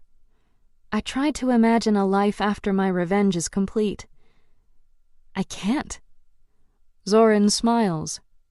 If all you care about is the angel, why create the Dark Templars? For my parents. Were they secret rebels too? No. Then why? Because I've seen injustice, and I will end it. Because you know what is right? No. I soften my voice. But I believe more than one person should decide. He nods. Remember those words when you find your angel. You think the angel should live? I just wonder whether you'll give it a trial or play judge and jury. I know he intends to challenge me, to broaden my way of thinking, but it's still irritating. Whose side are you on? Yours, he says, his smile fading, his hand falling from my face. Always yours, Scarlet. He leans closer to me and speaks more quietly. I traveled with a prince once. His father, the king, disowned him when he was a boy. No weakling is a son of mine, he said. So the prince vowed to grow strong and one day return and destroy his father. For years he traveled, collecting mercenaries, bandits, thieves, until he was no longer a boy. I'm not ready, he said. I need a castle of my own, he said. He did not pillage or burn. He marched his army to the castle of a warlord, one known for terrorizing the countryside, and forced him to surrender before his might. As the prince took his new throne, his right-hand man informed him that his father, the king, had passed away in his sleep. The prince felt rage, for he had failed at his revenge. And then he felt hollow, for he realized it didn't matter. And he felt happy, for he realized he had stopped a warlord and turned criminals into an army. For him, that was enough. I frown, so my vengeance will feel hollow. Vengeance is powerful, but it is not justice. It can be both. He shakes his head. It cannot. Why? Motivation. I remember the angel bashing in my father's skull. I have enough. But what kind? Good men steal. Bad men steal. Good men kill. Bad men kill. What is the difference between good and bad, right and wrong, if not motivation? Should I forget the angel? I cannot. I have tried. I expect him to chuckle at my resistance, as he often does. Instead, he turns his face from me and stares at the horizon. If the prince had forgotten his father, would he have accomplished as much as he had? No. He would have grown complacent in an easy life. And instead he became a great man. What would he have become if he had killed his father? I don't know. I have never killed with my own hands, and would never outside of self-defense. You worry about who I will become, I say. He doesn't answer for a while. When he does, his eyes are full of sorrow. I've made many mistakes, Scarlet. I pray you are not one of them. Zoran and I watch the sun rise in companionable silence. It is a uniquely intimate moment, our legs and arms brushing gently against each other as we share in the birth of another day. He reaches for my hand, placing his over mine. I don't move, don't pull away.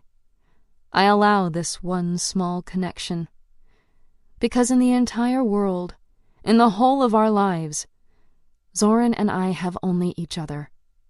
He alone knows the whole truth of who I am. I alone am made from his blood and can share in flight with him. And somehow, we also share in our pain, in our losses. I don't know all his stories, and my stories are fewer. But you don't need words to share pain. As the sky warms, Zoran shifts, and I know the moment is over. He pulls his hand away and smiles at me.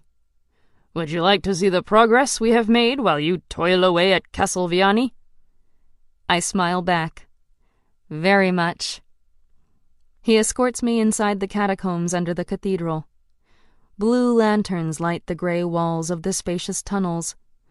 We enter a circular clearing where a man and woman spar with swords. The woman throws sand at the man, blinding him, and then lands a strike to his ribs. I've been training some of the Dark Templars, says Zoran. Some show more promise than you. I nudge his arm and he winks at me, his mouth turning up in a small grin. We continue on through a tunnel and enter a different clearing. Here the roof has been torn open, allowing sunlight to pour in. The night raven, covered in dirt, sits in the center. Zoran points at the opening above. Eventually, we'll install a door you can control remotely. Trix slides out from under the aircraft, wiping dust from her hands. She studies a bolt in her palm, then throws it aside. Stupid piece of metal. What are you doing? I ask. I hope it's not tearing apart my billion-dollar aircraft. Upgrading. Trix pets the night raven like it's a puppy, putting me at ease. Some of these parts are old. Sure, they still work well, but not top of the line anymore. You know? The night raven is new. New official military aircraft, yes, but they're making better prototypes now. See what I'm saying? I nod. How do you know so much about planes? Planes, tanks, cars, you name it, my mom taught me how to fix it. She walks over to a workstation and grabs a wrench. You know, if it wasn't for the war, I could be sitting somewhere with a wrench in one hand and a beer in the other. TR walks in and tosses her a beer. Well, says Trix, smiling, It's sunnier where I imagine. The war stopped her from doing what she loved. I'd been lucky. My daily life was not affected by the wars that raged. I wonder if my Templar parents made sure of that. Were you conscripted? I ask. Nah. Trix opens the beer and takes a sip. But TR and I couldn't sit around and let others do all the fighting. TR nods. He looks more relaxed since last night. But when his eyes meet Zoran's, both men grit their jaws. Before things can escalate again, I tell Trix good work, and with a slight push of my wings, I jump out of the open ceiling, landing on a patch of grass to the side of the cathedral. Zoran lands at my side. You will cooperate with him, I say, walking back to the cathedral. He killed Nephilim. And you've never killed? He stays silent as he keeps pace with me. I smile. You and TR are more similar than you think. You'll both do whatever it takes to win. I raise an eyebrow at him. And if I knew you better, perhaps I would notice more similarities. He chuckles. So you want to know about me? Yes. Tell me more about your life. When you have thousands of years to choose from, it's hard to pick what to share. Then tell me about your week.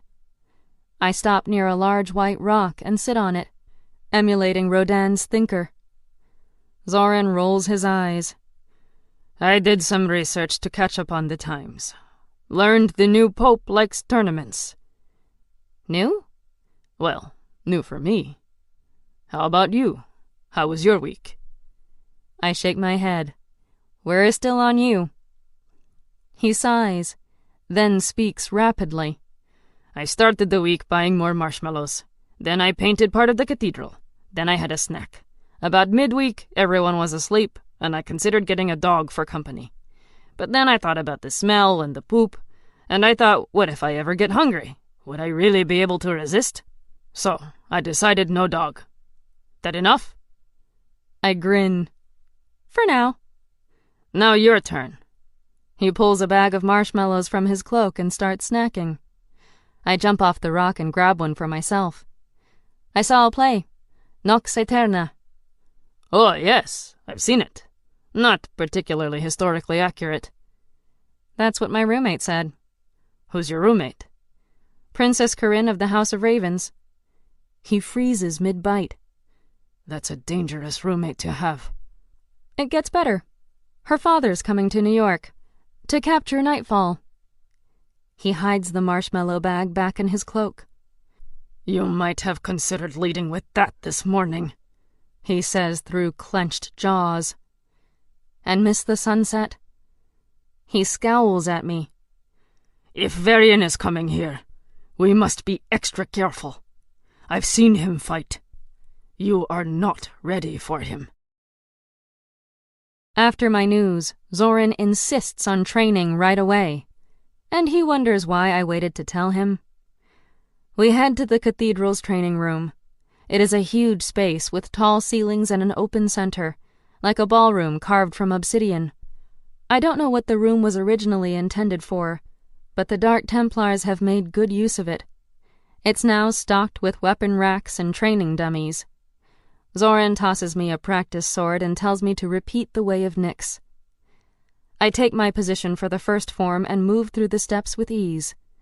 After 20 minutes, I sigh. Zoran, I need to fight. To fly. You need to practice your form. I've done it 1,000,000 times. Can't I learn the other 6 now? I know I sound like a petulant child, but it's like being back with Mirrodin, sitting still for hours on end, just thinking. When will I finally get to the actual combat training? He rubs his head as he reclines on a golden bench. Trust me, I know what's best. You need to learn patience. You're an immortal now. Stop acting like a whiny human girl. I groan and continue the drill. At least I can keep it interesting by talking. New subject. I need your help with something. I need an apartment in the city. My new friends at school were getting suspicious about me leaving, and I needed a cover. Carter walks in with a cup of water and a can of Life Force for each of us. I'm happy to set that up for you, miss. Is there a particular part of the city you'd prefer? I look at Zoran. He shrugs. I take the water and sip. I don't know. Someplace fun, artsy. Someplace my friends would believe I would pick. Carter bows. Consider it done. You will have your keys by the end of the weekend. Thanks. That's handy. I suppose I could use my family's estate as my getaway home, but it's too far outside the city and far too big to maintain by myself. If I'm going to keep that property in livable shape, I'd need a staff, and I don't have the energy to think of that right now. Carter returns upstairs and I continue training. To keep the conversation going, I ask a question I've been curious about since finding out what I am. How do you turn someone into Nephilim? He pauses. You should be focusing on your drill. I am. Indulge me. Isn't learning about our kind an important part of our training? Especially for someone who wants to make more Nephilim? He narrows his eyes at me, but I know I have him. Fine. First, the person must be drained of blood. So you feed from them? Yes, but if they lost blood another way, say, an injury, that would suffice. I stop my training for a moment. Did you have to feed off me? Yes, you were bleeding out, but I needed to speed up the process. There was an angel there, after all. I resume the drill, performing a block, then a strike. What next? You feed the person your blood, usually by cutting open your wrist. The Nephilim blood replaces the human, and the person begins to change. How long does it take? It's different for everyone, but it often takes a while to awaken. I remember waking to find the angel gone, my parents dead. I finish my form, a thought occurring to me. Zoran, if you knew where I could find the angel, would you tell me? His face is cold. I'd tell you what you needed to know. I'm fairly certain he never had a true lead on the angel while we were hunting Apex. But if he did, and I missed my chance, it's a thought that has consumed me. I need important news, Scarlet, says Evie. Show me. I stop my form and flip my e-glass over my eye. An image of an apartment building surrounded by bruisers and officers appears. The reporter speaks. As you can see, the Zeniths have taken everyone in the building hostage, and the Inquisition has the area surrounded. The terrorists don't seem to be part of a known group. We don't know if any demands have been made. I stop the video and message TR and Trix, looping them and Zoran into the video feed. We need to rescue the hostages, I say over the e-glass. We can't go against Zeniths, TR replies. Not publicly. Let the orders handle it. I don't trust them. If Inquisition messes this up, both hostages and Zeniths will die. Trix speaks through the e-glass. One of our guys has eyes on the area. Looks like the Zeniths have snipers at the windows. There's no way in. Zoran is silent and watches me with guarded eyes as I put my practice sword away and walk out of the training room. I'll find one. I tell them my plan. You can't save everyone, says TR. He's wrong. I can save them all. Chapter 4. The Red Eagles. I wonder if this is my fault, if the terrorists were inspired by my threats at the Zenith's execution. I was bluffing, but the world didn't know. From now on, I must be more careful with my words. Trix meets me in the sewers. TR and Zoran position themselves in the building across from the terrorists. We will convince their leader to free the hostages. If that fails, we'll free them ourselves. I pinch my nose as I trudge through water and filth. Trix chuckles. What's the matter, Anne? Not used to the sewers? The smell is unpleasant. The smell is horrible, but I'm trying to act composed. Why don't you just fly over it? I can, but Trix can't. And right now, I need to build camaraderie. I need her to see I'm willing to get dirty like the rest of them. I like walking, don't you? Sure, N. I'd rather walk than fly any day. The sarcasm is thick. We share a smile. Are we almost there? I ask. She checks her e-glass. 5 feet away. I raise my eyebrow, though it's hidden under my mask. You say feet when I would say meters. Why don't you use the universal system?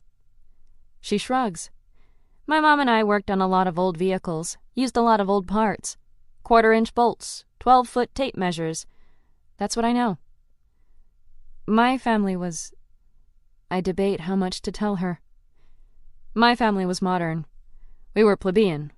We lived in a small town, away from big cities, but my mom was a tech genius and kept her technology fairly up to date. Tech genius, huh? That explains a lot. Sounds like our moms were pretty awesome. I stop walking. Yeah, she was. What happened to her? She fought a battle she couldn't win. She grips my shoulder. I'm sorry, N. I try to keep my emotions buried. This is not the time. I start walking again. We've all lost things. It doesn't make it easier. How'd you deal with it, when your mother passed? My mother's still out there. Oh, sorry. I never imagine her with living parents. When I see the Dark Templars, I see people like me, with nothing to lose. Perhaps I am wrong. Don't be sorry, N. My mom and we haven't seen each other since the war. She didn't like that I volunteered. She was looking out for you. You were looking out for others. She stares down the tunnel. Her eyes are distant. Yeah, I suppose. I know I said I joined to help the soldiers. It's what I tell everyone. But really, I joined for a boy. I want to ask what she means, when Evie speaks into my ear. Scarlet, you are in position. Thanks, Evie. I turn to Trix. Time to do your thing. Trix grins. She flips her automatic rifle over her shoulder and jumps. She flies higher than any human, and thrusts her open hand against the ceiling. A ring of red explodes from her palm, turning the stone into lava and then ash. It happens in the blink of an eye. I've never seen her powers in full force before. I'm glad she's on my side. As Trix falls back down, so does the white dust, revealing a hole that leads inside the steel building. We both jump through it and land in a wide hallway. Trix grabs her rifle and scans the area. We're clear. Evie, hack the cameras. She does, showing me images from the different rooms. The hostages are all in one location, surrounded by 10 zeniths. The terrorists wear thick blue armor, military grade, making them look more machine than human. Where did they get the gear? The top level is dark, the windows covered in metal. A lantern on the ground lights one side, casting the shadow of someone sitting alone. I can't make out the details, but this must be their leader. Trix points her rifle at the double doors before us. What's the plan, Anne? We request a meeting. Evie, the military helmets will be equipped with e-glasses. See if you can contact one. Tell them Nightfall wishes to meet their leader. N, they're here, Trix says. What? 2 armed zeniths, their armor so large they tower over us, enter through the doors. How could they get here so fast? There were no zeniths near us. Unless... The cameras have been tampered with, I say. Trix grits her jaw, finger on the trigger and ready to shoot. I raise a hand, gesturing her to hold. One of the zeniths speaks. He sounds as if he's speaking through a radio. Nightfall, we are here to escort you to our leader. He is very eager to speak with you. I don't like this.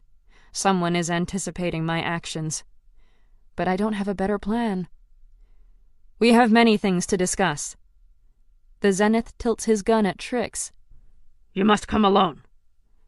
I will, but my companion must not be harmed. Very well. I step forward. A voice speaks through my e-glass. It sounds manipulated. Don't go with them, Nightfall. Who is this? Call me Crixus, leader of the Red Eagles. 2 shots explode from behind us, hitting the Zeniths in the head. They collapse, and I turn to see 2 people in the same heavy armor. But unlike the Zeniths, their armor is black. A red eagle is painted across their chests. The voice in my ear continues. These are 2 of my soldiers. You can trust them. They will escort you out of the building. No, I need to save the hostages. The voice sighs. My contacts have informed me this is a trap. If you stay, you will be captured. Trix moves her gun from one soldier to the other. En, what's going on? Why are the Red Eagles here? They want to help, I tell Trix. I speak into my e-glass. Why? I ask Crixus. You and I share an enemy. We can be very useful to each other. Why are you contacting me now? Because trust is a rare thing in our line of work, and I want you to trust me, Nightfall. So please, accept my help. I've waited eagerly for contact from another rebel leader, but I never imagined it would happen like this. I want to establish an alliance with Crixus, but I can't accept his offer. I can't let people die. I will free the hostages. Very well, says Crixus. My soldiers will depart. But remember, I offered help in a time of need. His signal ends. The soldiers turn and disappear around a corner. Trix keeps her gun at the ready. I have my hand on my sword. There have been too many surprises today. Evie, how did Crixus contact me? He hacked your e-glass. I shudder. I thought Evie's security was unbreakable. I'll have to figure out a way to upgrade her. This can't happen again. Trix grabs my shoulder, startling me. En, you still want to do this. What if their leader doesn't want to listen? I smile to put her at ease. I can be very convincing. Not if they put a bullet in your head. We have no other choice. I know, but this doesn't feel right. I know. I tap my e-glass. Evie, contact them. What shall I say about their 2 dead men? I shrug. Tell them to check their cameras. I had nothing to do with it. I seek a peaceful solution. Very well. I've made contact. I check the cameras. 4 armed Zeniths enter an elevator, heading towards us. So not all the video feeds have been edited. I can use that. They're on their way, I say. Evie, loop the video from here to the room adjacent to the hostages, but keep my feed original. Trix, take position. Be ready for Plan B. Okay, En. Be careful. She holds my eyes for a moment, then disappears past the doors. A moment later, the Zeniths arrive. In case their orders are to shoot me on sight, I'm ready to unleash my wings and charge them. Faced with the possibility of battle, I'm wishing I'd trained harder with Zorin. I pray my sword skills are enough to win. I don't get to find out. The Zeniths surround me in a square and escort me to the elevator. One of them asks, Where's the other one? I speak casually. She left. We don't speak again. The elevator stops at the top floor, and the Zeniths lead me to a door at the end of the hall. According to my e-glass, this is the dark room with fortified windows. Evie informs me that Trix is in position. I tap out a message to TR on my e-band. You have eyes on Trix? He responds. Have eyes on her and the hostages. Zorin should be right beside him. I hope they can cooperate long enough for us to succeed. I message him. Don't act without my command. The situation is delicate. He responds vocally. If it's between you and the hostages, I'll choose you. I appreciate his response, but my life shouldn't matter more than others. The Zeniths open the door and gesture me to enter. I do, and they close the door behind me, leaving me in near darkness. The floor is tiled marble. The room is large, but empty except for the lantern and the man. He sits cross-legged, his back to me. His breathing is deep and slow, and I feel it radiating through the room. His hair is dark brown and pulled into a ponytail. When he stands, I realize he is a head taller than me, if not more. His body is thick and muscled. Black and gold armor encases his body, and it's not like the armor of the others. It's thinner, shaped for his figure. It's the armor of a knight, of a king. As he turns, the light catches his black cape and reveals a golden raven. "Varian!" I say, jumping back, my heart pounding. He grins. His voice is deep and his purple eyes penetrating. "You wanted to talk, so let us talk." I can't talk. I can't think. This is the man who matched Nyx in combat. The man who ended the Nephilim War. And he's here to end me. I yell into my e-glass, "Trix, get the hostages out! Now!" I watch her through my e-glass. She turns a wall into ash and jumps in, firing her rifle. Evie switches the camera, showing me the next room. Trix shoots down 2 armored zeniths. A third collapses, shot down by TR. The 8 hostages are on their knees, heads down, arms behind their backs. A zenith terrorist threatens to kill one. His helmet shatters from a sniper rifle bullet. Zoran speaks through my e-glass. "Scarlet, what's wrong? What happened?" My voice trembles. "It's Varian. He's here. Save Trix and get everyone out!" "Run, Scarlet! I'm coming!" I will my body to move. Everything feels slow. I fly toward the door, and Varian draws one of his blades. It extends, turning into a whip. He snaps it forward. The whip grabs my ankle and pulls me back. I slam into the ground. My head pounds as everything speeds up again. I untie the whip and crawl back to my feet. Varian does not move. His blade recoils, turning solid once again. He has an e-glass and seems to be watching the fight going on below. He must have bypassed Evie's looping footage. "I wondered if you would choose to rescue them." On my e-glass, TR and Trix take out 2 more terrorists. No, 2 more soldiers. I draw my sword and face Varian. "You'd use innocence to lure me? You'd lie to your people?" He chuckles. "The people are pawns, and I their king. I will manipulate them again and again to win. But innocence, Nightfall, you disappoint me." What's he talking about? The truth of it hits me in the gut. The hostages aren't innocent. They can be criminals or... No! Trix, get out of there! I'm too late. Varian whispers something into his e-glass, and the hostages rise, drawing pistols from under their clothing. They aim at Trix. She shoots one down. A soldier smacks the back of her head with his baton. She falls to her knees. All 10 remaining soldiers aim at her. There were never any hostages. "Stop!" I yell. "Don't hurt her!" Varian whispers an order, and the soldiers hold their fire. "Wouldn't it be sad if Trix never saw her mother again?" he asks. His knowledge stuns me. You bugged the sewers. Because of how I rescued the Shadow of Rome. You knew I'd use them again. He smiles. "Finally, you're thinking.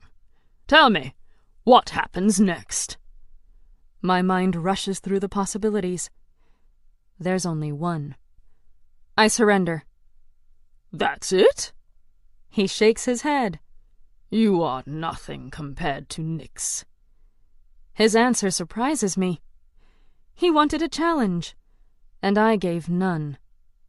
I'd been playing a game, only to find out I barely know the rules. Zoran was right. I was never ready for this. Varian taps his e-glass.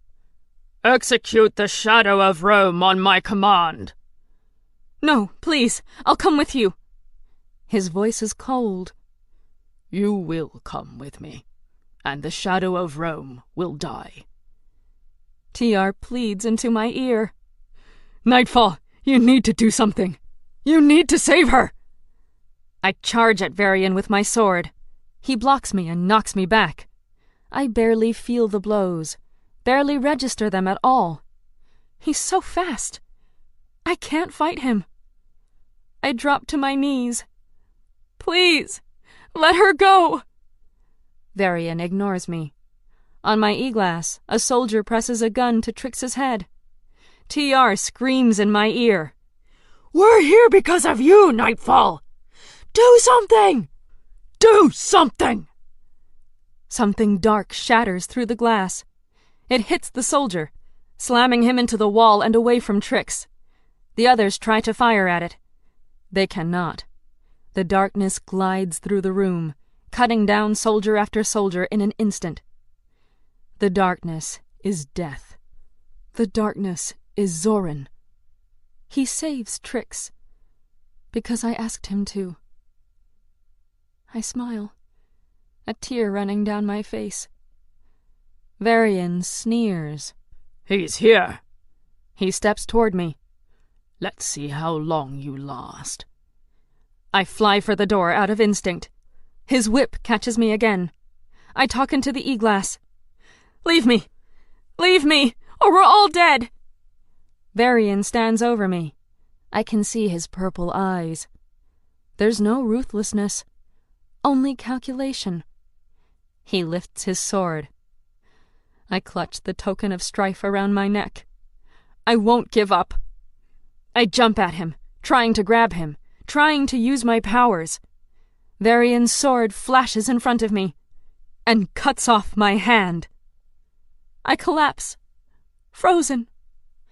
My hand lays before me, pale, limp, bloody. I scream. Varian strikes. He doesn't hit me. He stops halfway. Why? And then I see it.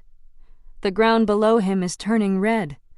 He jumps up as it burns into ash, as Zoran flies through the dust.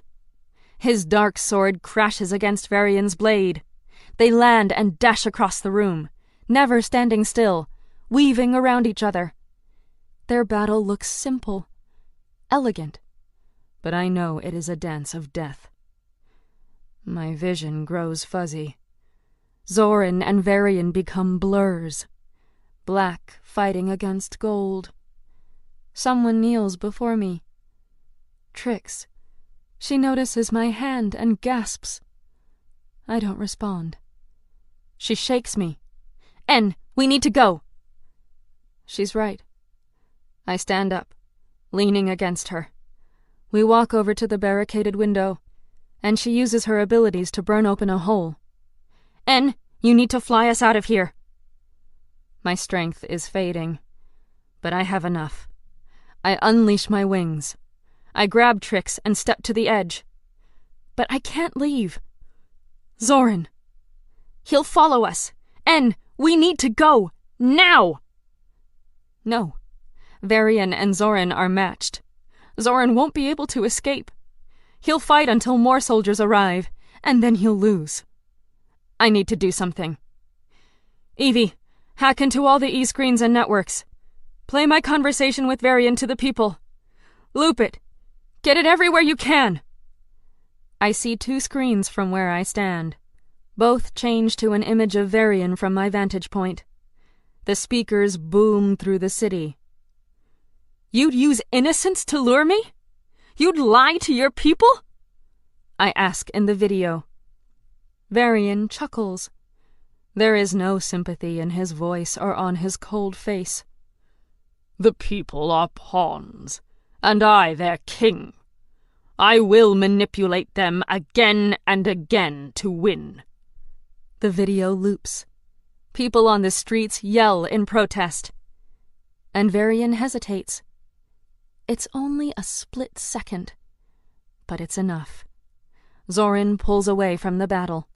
He grabs Trix and me, and he carries us into the sky. Everything grows dark.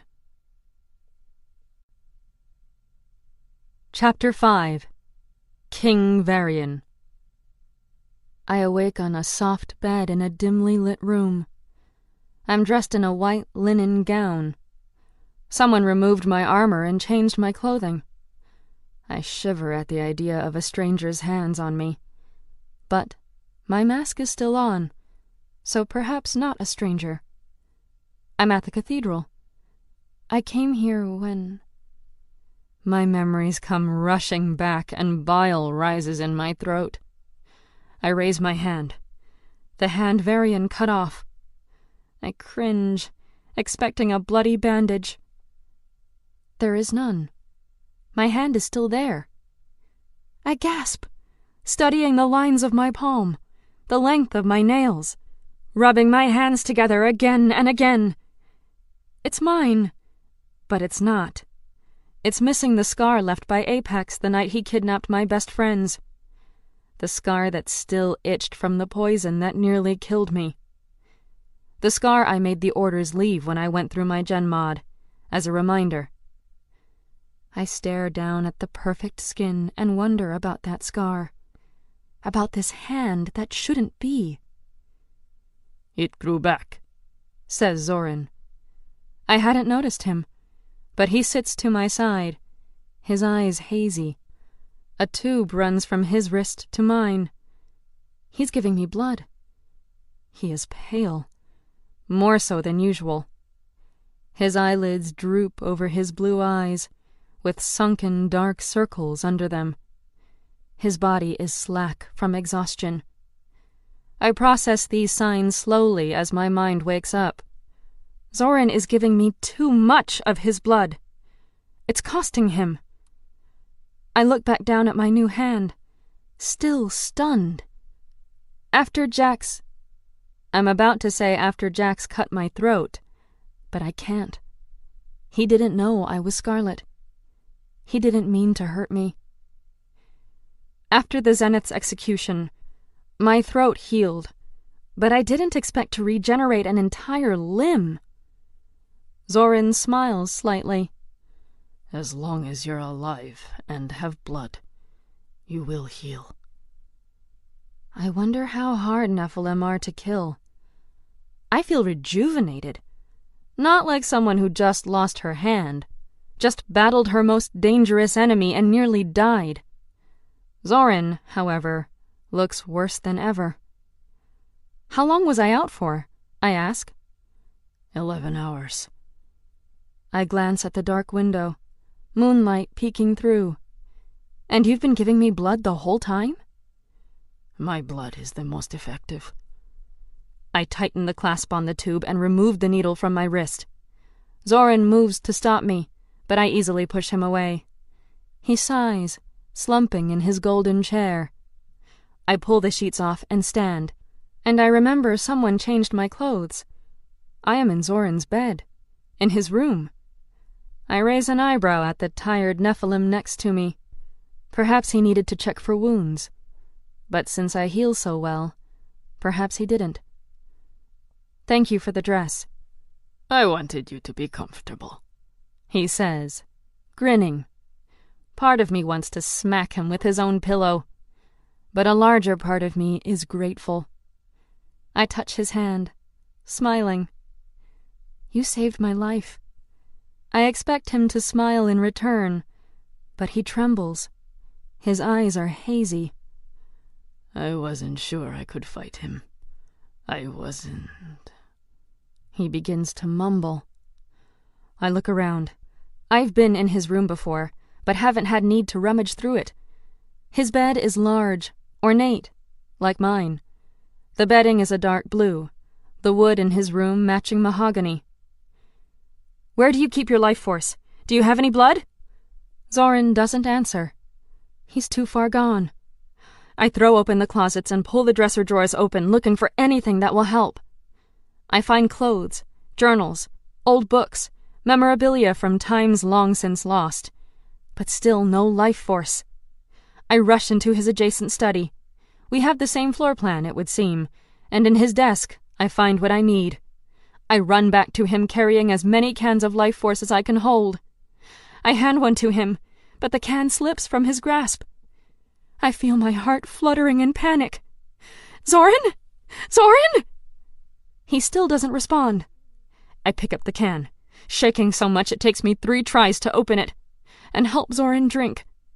I have to pry open his jaw and pour it into his mouth before he finally chokes it down.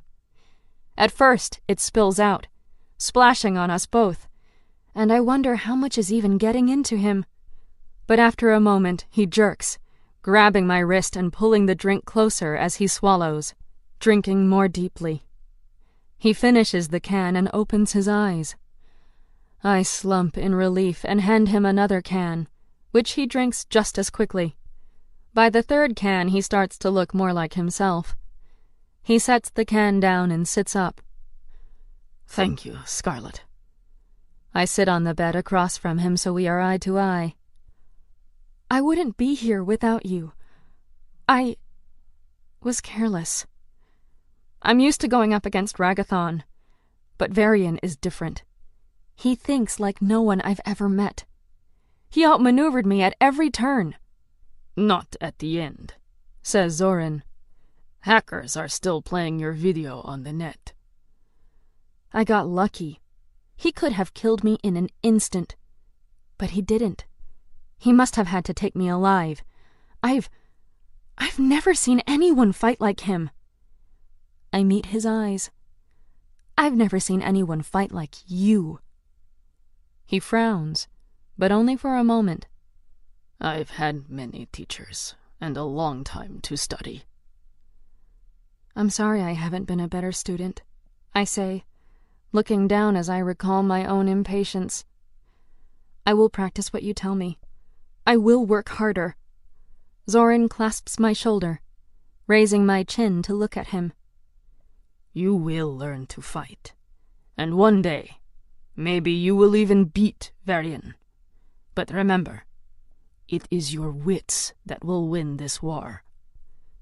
I feel his hand tremble. You're afraid of Varian, aren't you? He pulls his hands back, his eyes drifting off. It would be foolish not to be. But as long as we don't let fear stop us, we can still fight. He stands carefully and walks toward the door. When you're ready, we'll have a meeting downstairs. Your armor is in there. He points at a black and gold chest in the corner. I had it cleaned. I smile. Thanks. And then, something comes to me. There has only been one person to ever match Varian in combat. A Nephilim with a sword black as night. Nyx? Zoran pauses. What about him? I thought, maybe... He chuckles, opening the door. Haven't you seen the play? He asks softly. Nyx is dead. Dressed in my armor, I march downstairs and to the war room. Trix notices me first. She jumps from her chair at the table and runs up to hug me. How you feeling, En? I have a new hand, I say, waving it. Hey, we could all use some new parts from time to time, right? Right. I hug her again and whisper in her ear, I'm sorry for what happened. She pushes me away, grinning. Don't be. I know what I'm getting myself into. Besides, today was a victory. Not for me. For me, today was a lesson in limitations. But I tried to look cheerful for the team. What did we win? Trix projects an image onto the wall with her e-glass. People riot down a street. Officers try to push them back. After you played your video, riots like this broke out all around North America and Europe. Most of them have been put down now, but people aren't happy. You made a fool out of Varian. But the world knows I couldn't beat him. Nah, for all they know, this was our entire plan. Reveal Varian's corruption. Just got another confirmation, says TR, standing from his chair. He walks over to Zoran, who's leaning against a wall. Sons of Eden just agreed to the meeting. The video got their attention. I shake my head in disbelief. I was contacted by the Red Eagles earlier. They've confirmed as well. So have many of the smaller groups. We've got our meeting, man! He roars, clasping Zoran on the shoulder. My eyes widen at the unlikely camaraderie they display. You two are getting along? We talked, says TR. I wonder if he shared how much he cares for Trix. I could hear it in his voice earlier. He would die for her. Carter enters with a tray of beverages and snacks. Splendid to see you well, miss. I prepared a Life Force green tea to aid in your recovery. Thank you, Carter. I try a sip, enjoying the taste. A message appears on my e-glass. Hey, you need to get back to school. My father arrived early. They're having an official greeting ceremony and initiates have to be there. Corinne. My new hand trembles, dropping the cup. The glass shatters, spilling red all over the floor. Are you all right, miss? Asks Carter. Yes, I'm fine. Sorry, I'll clean that up. No, allow me, miss. Carter bends to one knee and begins collecting the pieces of glass. Miss, can you move over? I stand frozen, barely hearing him. How can I face my friends again? How can I face Varian? N? Asks Trix. I don't respond. I am still, and everyone is silent. Their faces tighten in concern. But not Zoran. He looks at me calmly. And I remember what he said and step toward the door. I will not let fear stop me. I know I should hurry. Corinne made the ceremony sound important. But my mind is filled with plots and questions, and it's hard to motivate myself to walk faster through the busy New York streets toward the subway that will take me to Castle V, despite my earlier resolve. Sure, I could fly, but I need the space to think, to shift from Nightfall to Scarlet before I get back to school. Being two people isn't always easy. In fact, it's never easy. I'm lost in these thoughts, meandering toward the subway, when I hear the shriek of a cat. It's obviously in pain, but no one around me seems to care. A man in a business suit walks by, talking on his e-glass. A woman pushing a stroller doesn't glance up when the cat hisses and meows pathetically. The sound is coming from behind a dumpster by an Italian restaurant. I push through a gaggle of noisy students in uniforms and find myself face to face with a homeless man leaning against the brick wall. He has a shopping cart to one side filled with the kinds of treasures only those without any belongings could possibly value, and he's covered in brown and beige layers of recycled clothing. His eyes are a dull brown, and his face is shaded by dirt, sweat, and too many days and nights spent on the street. His hair hangs at mismatched lengths, a dark brown that is a tangle of filth. I feel an initial tug of sympathy for a man so invisible to the world, until I see what he's doing. He has a scrawny black cat trapped between his feet as he burns it with his red fingers. He laughs as he watches the cat squirm, hiss, and howl in an effort to escape the torture. He's not tagged as a Zenith. He lives outside the system, off the grid. This is the kind of man Nightfall and the Dark Templars are supposedly fighting for. And yet right now all I want to do is sink my teeth into his neck and drain him until he's a limp rag for what he's doing to that poor cat. The vehemence of my thought, and the thirst it produces, scares me. I shudder, take a deep, calming breath, and touch the man's exposed calf, who only just now notices me. He's about to say something, perhaps hit me with his pyromatics, when I'm in his mind, my powers seeking out his thoughts and controlling him. I'm hoping to see that this is an aberration, that he's stuck in something deep and the pain is leaking out of him in dangerous ways. But it's not who he is at the core. I'm disappointed. More than that, disgusted. This isn't the first animal he's tortured. I watch a memory of him killing his dog out of gruesome fascination, enjoying the fear and pain in its eyes as it died. I cringe, bile rising in my throat, and I issue a command before pulling my hand away. I can't spend any more time in that man's brain. I'll have to scrub my frontal lobe for a week to undo the damage 20 seconds in his has caused me. I scoop up the cat, who looks more like a lanky teenager than a full-grown male, and pet him soothingly to calm him even as he digs his claws into my arm. "It's okay, kitty. You're safe now," I coo as my final instruction to the psycho in front of me takes effect. He's calm as he stands and walks onto the busy sidewalk. Finally, people notice him, but only long enough to shirk away from his unwashed body. A few minutes ago, I would have judged them for being so blind, so careless to others around them, to their own humanity. But I'm still too haunted by what I saw in his mind. So I wait and watch as he finds the nearest Inquisition officer and turns himself in for failing to register as a zenith, for animal abuse and cruelty, and for one other crime, a heinous assault that wasn't against an animal but a human. He confesses to everything, and they secure his wrists and arrest him. Now, I just want to get back to the castle and away from all these people. I feel dirty, repelled by the city and the darkness that lives within it.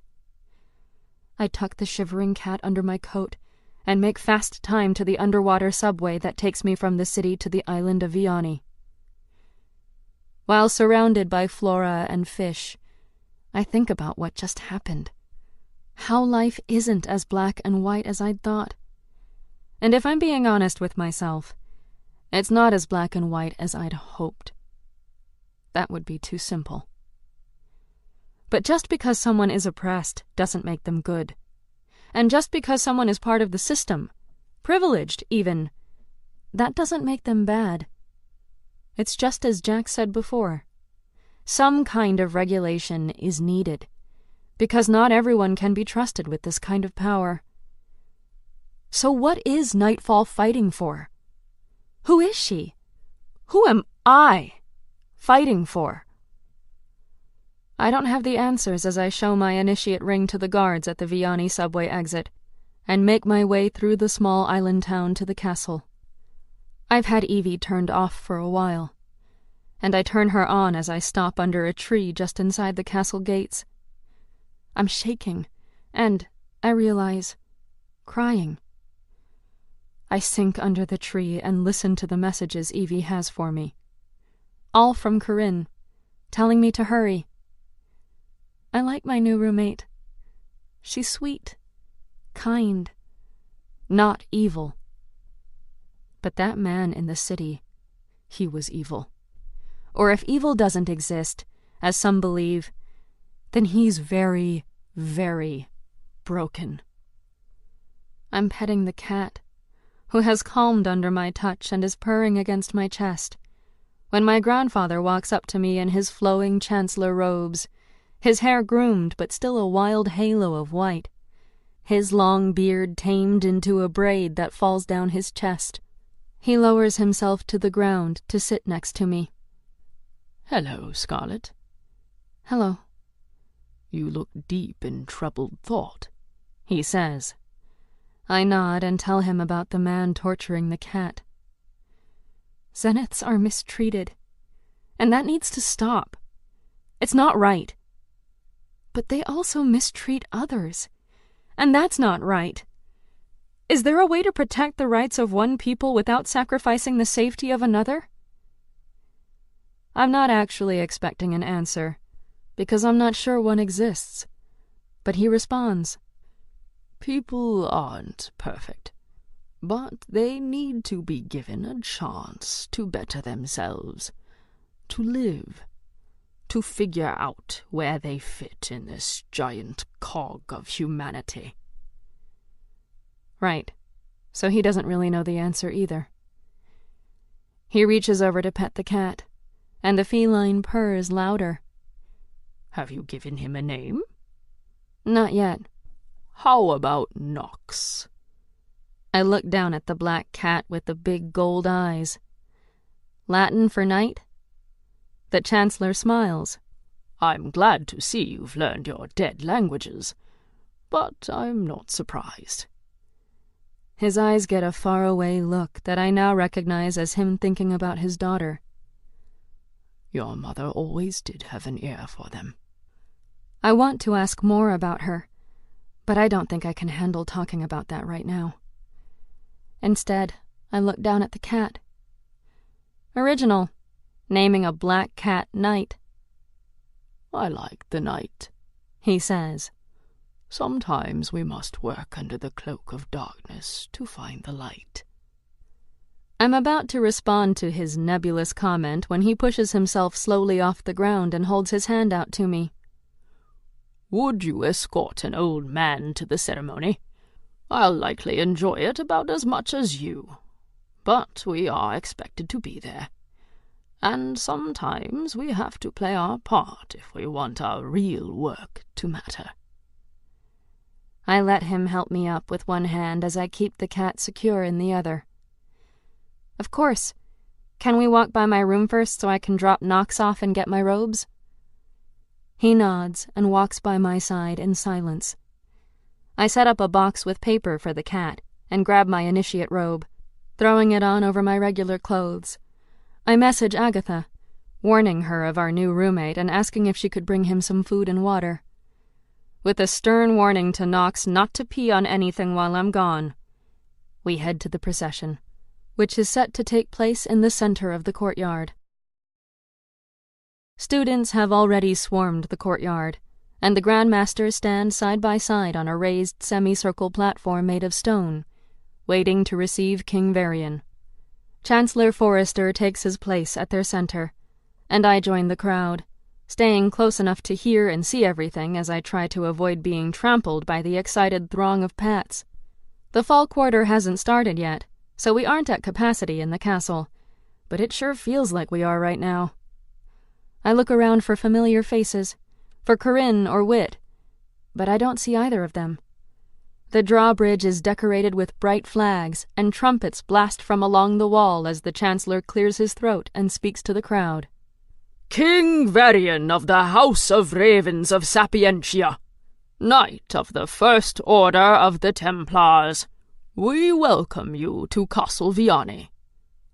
More trumpets, and now I see them coming up the drawbridge into the courtyard, young men and women walking in step, dressed in gold and black with the Raven's House sigil flying on flags. A gold raven on black. They split to the side, revealing the king and his family. Corinne and Wit are there, but it takes me a moment to recognize them. Corinne easy-dyed her hair back to a dark chestnut brown, and is wearing a glorious golden gown with black lace trim that flows around her feet. It glitters with tiny yellow stones that shimmer under the setting sun. Her face is accented with golden eyeshadow and dark red lipstick, and she wears a small golden and jeweled crown on her head. Wit stands by her side, equally impressive in black velvet and leather with dark eyeliner highlighting his purple eyes. And to his right must be Kai, the oldest prince. He doesn't smile or look at anyone, his posture that annoying mix of arrogant and bored. I roll my eyes at how stereotypical of a prince he is, but I can't deny he's impressive with those royal purple eyes, strong jaw, tan skin, and shock of messy black hair. He looks fit, healthy, like he knows how to use that gleaming sword at his hip. And then there's King Varian, the most impressive of them all. He stands tall, a commander who knows his rank and place. He's also arrogant, but in the way that is earned from hard battle, a way that others respect. He's huge, just as I remember. All muscle. Tall. He wears black armor with a golden fur cape. His brown hair is long and held at the nape of his neck with a leather strap. Atop his head sits a gold crown embedded with black diamonds. He wears 2 swords, and they aren't merely ornamental. I glance down at my new hand and shiver.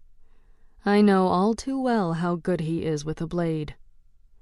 Corinne, Wit, and Kai move to stand near the Grandmasters, and the king walks up and focuses his penetrating gaze on Ragathon, which surprises me. They're not even in the same order. He holds out his hand to Ragathon, who takes it with obvious reluctance. The king smiles. "Hello, brother." My gasp is almost audible. Brothers? They're related? The veins on Ragathon's hand pop out as he squeezes the king's. "We are no longer brothers, my king." King Varian chuckles, and I feel confused, because I hate Ragathon, so I love that the king makes him squirm. But the king, he's dangerous, and he's my enemy. The king turns to examine the students and grandmasters before speaking to Ragathon again. "It seems order has grown lax since last I was here. A failed execution, and another nearly sabotaged by rebels, and no one of note has risen through the ranks of Castlevania in many years."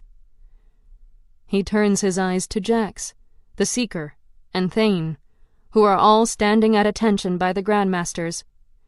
With a practiced eye, he studies them. "It's time for a change. It's time to see if anyone here has any worth." Ragathon sneers. "It's not like you've done any better against Nightfall and her rebels." King Varian looks back at Ragathon and smiles. "You assume, brother, that my intention was to capture her. That's always been your mistake. Going in with both swords raised and no thought to strategy. What did our father always teach us? The lesson you failed to learn? To defeat an enemy, you must first know them. In one move, I learned more about Nightfall, her team, her motivation, her abilities, than you have in all this time trying to capture her. I accomplished exactly what I set out to do. I discovered Nightfall's weakness." My hands shake, and I hold them to make them stop. This isn't good. This is very, very bad. Ragathon sneers. "And did part of that lesson include making a fool out of yourself to the world with that recording?" I expect Varian to get mad, but he smiles instead. "You put too much importance in your own pride and reputation. It limits you. Public opinion is as changing as the weather. I lost little compared to what I gained." King Varian turns to the crowd and raises his voice. "I'm hosting a tournament tomorrow. All younger knights from Castlevania must compete. The winner will receive a royal favor at my discretion. It's time to see what kind of knights our orders have produced." Chapter 6. Castlevania. There's much cheering and shouting as the procession officially comes to an end. We're dismissed by the large bell that signals the dining hall is open. I've already finished my life force and am eating marshmallows and chocolates when Corinne and Wit set their trays down and join me. They've both changed back into their initiate robes, and Corinne's hair is back to pink, but I can see the remnants of their costuming in the makeup. It's amazing how much clothing can transform them from normal-looking young adults to splendid royalty. "You two looked incredible," I say through a bite of yummy whiteness. Wit mock bows, then picks up a fork and spears his steak. "Thank you. I do my best to impress the ladies." Corinne chuckles and takes a bite of her cheeseburger, chewing and swallowing before speaking. "I'm starving. Dad wouldn't let us eat lunch. We spent all afternoon getting fitted for our outfits." "It was quite a show," I say. Corinne rolls her eyes. "It's nothing. Just theater." She leans forward, a mischievous grin on her face. "Never mind about politics. Tell us about your apartment and what you did all weekend." Wit smiles. Yes, do tell. It must be glorious, all that space to yourself. No one telling you what to wear, or when to eat, or drink, or what to say. Freedom. Utter, delightful, enviable freedom. I look back and forth between them and realize they are dead serious. This is exciting for them. It's really not that interesting. Nor is it all that spacious. My apartment's pretty small. I assume this is true, but even a big apartment in New York could be considered small to someone who grew up in a castle. But what did you do all weekend? Anything fun? Corinne asks. Not terribly. I mean, I read books, got some rest, watched some movies, walked around a bit. That's mostly it. I'm surprised by how much I hate lying to them. These friends I've only known for a few days, whose father wants to destroy me. But I do. I hate it. I hate every dishonest word that comes out of my mouth. But I know I have to keep saying them or everything I'm trying to build will fall apart. I feel some level of sympathy for how hard it must have been for Jax to lie to me all those years. We're still talking about my apartment, a place I've never even seen, when Jax comes over and sits next to me. Have you seen Scarlett's apartment? Corinne asks. He looks at me with a raised eyebrow. No, I haven't. I shrug, trying to look casual. I figured it would be good to have a place of my own to go to when I need time alone. Something closer than my family's estate. He nods. You always did like your own space. Are you going to be in the tournament? I ask, changing the subject. Yes, he says. Anyone who's a knight is required. Wit smiles big. It's going to be so cool. This is a great build-up for the tournament festival after finals. What's that? I ask. Wit grins. It's a week-long festival here at Castle V. There are lotteries throughout the world to give people who can't afford the outrageously high tickets a chance to attend. It's a lot of fun, and knights from everywhere come to compete. The winner gets a boon from the Pope. That sounds fun, I say, distracted by all the laughing and yelling around us as people talk about the upcoming tournament. I didn't realize tournaments were such a big deal. Wit stands to leave. I've got to place my bets before tomorrow. Corinne grabs his robe before he walks off. Nope. Remember, you promised our father. No more betting. He groans and slumps back onto the bench. Why'd you have to remind me? It's just a bit of bloody fun. Wit looks over longingly at a group of people placing bets. Thane in the center, puffing out his chest and laughing. All of you who bet on someone else are just burning your money, Thane says. I'm betting 2 million. On myself. Bet against me at your own risk. The chattering stops as the others around him stare open-mouthed. I lean over and whisper to my friends, "Where'd he get so much money?" Stories are, Wit says. It's not all legal. That makes me curious. An inquisitor and cardinal, sworn to protect the law, potentially dealing in illegal activity. I wonder why no one has investigated. A young woman with curly hair and a sweet smile walks up to our table with a large basket full of colorful ribbons. "Get your token and choose your knight," she says. Corinne pulls out some coins and picks a red ribbon. "Scarlett," she says, smiling. "You should give one to Jax." I blush and glance at Jax. Jax doesn't need a token to win, I'm sure. Jax clears his throat and stands to leave. I've got a meeting to get to. I'll see you all later. He turns to me. Bye, Scarlett. Bye. I pick up a piece of chocolate and look at Corinne, who's studying her ribbon.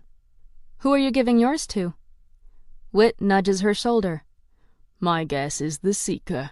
Right, sis? Corinne blushes and nods.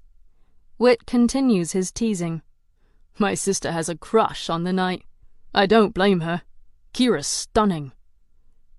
"I just think she's very skilled," Corinne says.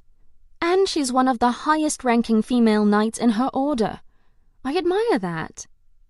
Then she giggles and covers her mouth. And she is really stunning. This morning we are all excited. It's hard not to be with the small town of Vianney thrown into festival mood overnight by the announcement of the tournament. I have to give credit to the local business owners who must have been up all hours preparing for this impromptu day. Normally they aren't even open on Sunday, let alone out with booths and baskets hawking their wares to everyone. Corinne, Whit, and I walk through the crowded line of vendors and excited students until we're standing in front of the arena entrance. This is the first time I've seen the arena up close. Modeled after the amphitheaters and arenas of ancient Rome, but far larger, it was built in the middle of Vianney Park, with rounded walls of stone. Inside, the stadium is made of stone mixed with marble, with a center staging area for battles. "Where should we sit?" Corinne asks. I look around. I'm not sure, but can you guys wait here for a second? I'll be right back. No problem, says Whit. I thank them and run off. I need to find Jax. I ask a few people who direct me toward the entrance where the knights prepare for battle. It's a large room under the arena seating and is full of knights in a flurry of preparation. I easily spot Jax, one of the few not running around like a headless chicken. "Hey!" He smiles and sets his sword down on a table near him. "Hey!" I wring my hands and try to keep eye contact with him. "Look, I know things have been hard, and you had your reason for keeping secrets, and I just want you to know you're still my best friend, and I don't want to lose that." His face visibly relaxes. "Scarlet, I hated keeping secrets from you. I hated that I had to lie to you. I can't tell you how much you mean to me." I stick my hand in my pocket and pull out the wings he gave me the day my parents were killed. "I wanted you to have this, as a token." The ribbons felt a little... cliched. I laugh. Something like that. He accepts the token and sticks it to the breastplate of his armor. "Thank you. It means a lot to me." "Be careful," I say. "It's not a tournament to the death. I'll be fine." Men. Maybe not to the death, but people do get hurt playing with swords. He chuckles. "I promise to be careful while playing with my sword." I roll my eyes at him. "You're impossible." He grins. "Wish me luck and go get a seat. I need to focus." I hug him quickly, wish him luck as he asked, and go back to my friends. Whit waggles his eyebrows and winks at me. "Methinks the lady has indeed bestowed upon her favoured knight a token of luck." "Shut it, Whit," Corinne says. "Leave her alone." We're about to choose a seat wherever we can find one before the arena fills up, when Evie speaks into my ear. "Your grandfather requests your presence in the Grandmaster's seating." I look up at the same time Whit and Corinne do. Likely they got the same message from their father, because the Chancellor, King Varian, and the other Grandmasters are all seated in a special box not accessible from general seating. I'm about to ask how to get there when an Inquisition officer arrives. "Princess, Prince, Your Grace, I've been sent to escort you to your seats." Corinne and Whit look nonplussed, so I go without objection. They're probably used to this. I'll have to get used to it too. I'm not a princess, but I'm no longer anonymous either. When we arrive at the Grandmaster's box, Ragathon glares at me. "What's she doing here?" My grandfather clears his throat and frowns at the belligerent Grandmaster. "She is my granddaughter, and as such is entitled to enjoy today's festivities here, with her family, just as the princess and princes are allowed to join you and your brother, the king." He doesn't say those last words like acid thrown on Ragathon's face, but that's certainly how they land, and I smile inwardly. I might start calling him grandfather if he keeps this up. King Varian nods to Corinne and Whit, and I notice Prince Kai is already here, but paying us no mind. Fine by me. Corinne, Whit, and I take our seats as waitstaff from the castle serve us chilled wine, dried and fresh fruit, a variety of cheeses and crackers and 3 choices of meat, cut and speared on delicate silver toothpicks for ease. I have to admit, getting the royal pat treatment isn't awful. Trumpets sound as the tournament begins. 2 knights meet in the center of the arena and begin their battle. "Miss Knight, have you ever been to a tournament?" I look up from my assortment of treats in surprise to find King Varian talking to me. "No, Your Majesty." "Pay close attention and you will learn a great deal about each knight here." I nod, unsure of what to say. He leans closer to me and points to one of the knights currently dueling. "You see that one? How he keeps missing. He's not watching his opponent's torso, only their arms, their hands, their weapon. He's seeing the move a fraction of a second too late because of that. It's why he'll lose this match." Despite myself and my fear of this man, I hang on his words, anxious to learn everything I can about combat and swordplay. For myself and my alter ego. I hide a smirk as I imagine what Varian would think about the fact that he's teaching Nightfall about combat. I watch and see what he's talking about. He's right. That knight loses. He keeps up a commentary with me and his children throughout the tournament, challenging us to notice small details we would have missed otherwise. When Jax fights a knight in hand-to-hand combat, I cringe, unable to eat or drink until the match is over and he's safe. King Varian pays close attention to Jax and nods at the end. "He has the makings of a great knight." Ragathon frowns even more deeply at that. He's pretty much spent the entire tournament looking like he's sucking on rotten lemons. Poor guy. Must be hard to be so unlikable. After many hours, the final 3 knights are announced. Jax, Thane, and the Seeker. When Jax and the Seeker are put together to decide who will move on to fight Thane, I grip the edge of my seat and scoot forward, barely breathing as they fight sword to sword, the clang of metal ringing through the now quiet arena. King Varian makes a few comments, but I don't pay attention. Not this time. I can see my pilot wings on Jax's breastplate as he fights, and Corinne's red ribbon hanging from the Seeker. They battle with a ferocity that invigorates me. When, in the last moment, Jax disarms her and wins, I let out a breath in a whoosh of relief. Corinne slumps in her chair, and Wit pats her back. "Cheer up, sister. At least it was Jax you lost to and not that bloody Thane." Ragathon grumbles, also displeased his protege lost to Jax. "They shouldn't let zeniths into these, even if they are patrician. It's an unfair advantage. Why do we even use that word, zenith?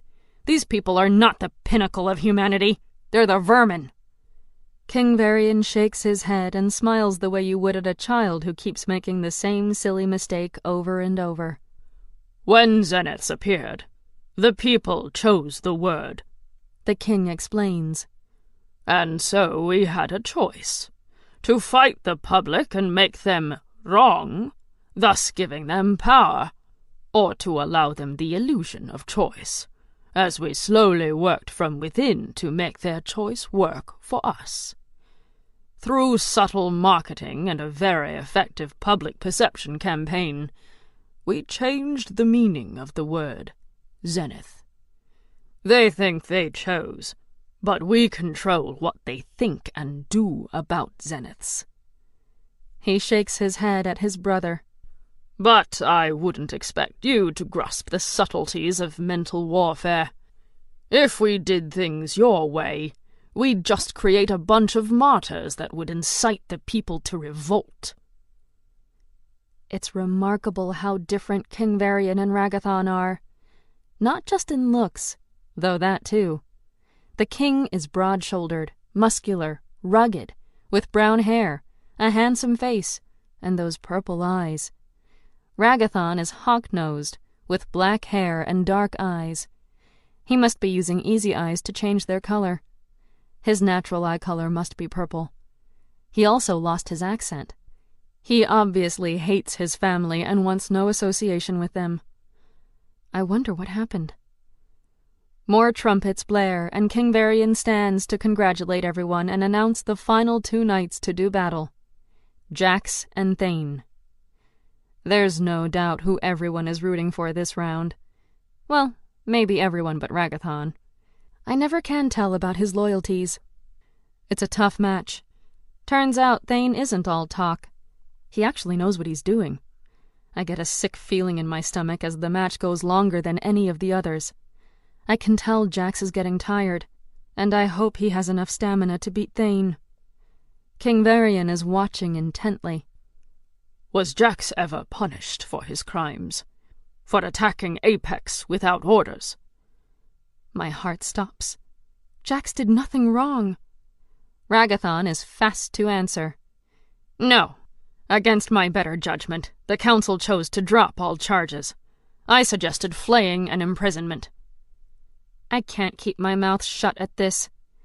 Your better judgment? You would have punished an honorable knight for doing the right thing and stopping a criminal organization that was trafficking zeniths for the sport of the rich. You have no better judgment, only bitterness. The other grandmasters are shocked into silence. Even my grandfather raises an appraising eyebrow, but King Varian surprises me with a bemused chuckle. Miss Knight is right. Imprisoning this knight for serving the people and upholding the law would have ruined what little reputation you have left, dear brother. I slump back into my chair, relieved. But Ragathon continues to glare at me as King Varian watches Jax. It's a tough battle, but in the end, Jax wins. The crowd erupts in cheers, and I clap the loudest. Serfs bring in more refreshments and desserts as Jax is paraded around to the calls of his fans. King Varian eats a strawberry and leans back in his chair. I'll be taking over combat class and tactics, he announces. I'm not impressed with what I've seen today. He leans forward, watching Jax. Except for him. He impresses me. I'll take him as my second. He looks at Grandmaster Gabriella. Those are your classes, correct? You don't mind, do you? Grandmaster Gabriella looks like she just swallowed a rat, but she shakes her head. Of course not, Your Majesty. Chancellor Forrester, I assume you have no objections. My grandfather is watching me with a curious expression as he raises his hands, palms open.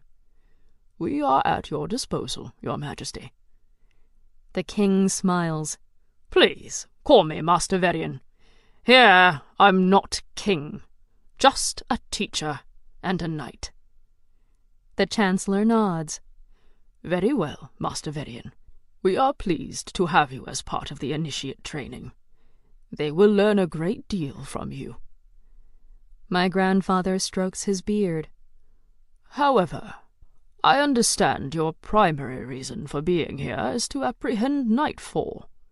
Might I ask what you have planned? Master Varian looks back out into the arena, but his gaze is distant, lost in thought. It's her move. Let's see what she's made of. It's my move. Fantastic. Scarlet, Evie says, as I walk with Corinne and Wit to dinner. It would be unwise to underestimate King Varian. He does not appear to be as impetuous as his brother. Yeah, I know. Wit looks up.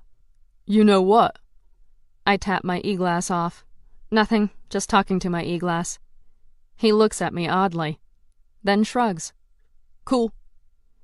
As we head to dinner, I notice a lot more people than before. It got crowded when I wasn't looking. Corinne nods. With classes starting tomorrow, a lot of last-minute students are showing up. Tonight's the welcome ceremony, so everyone's required to attend. I'd almost forgotten classes start tomorrow. A nervous butterfly flutters in my gut, mostly at the thought of getting up before dawn. Once everyone is settled with their dinner, Chancellor Forrester walks to the podium. Welcome to Castle Viane for a new year of training and learning.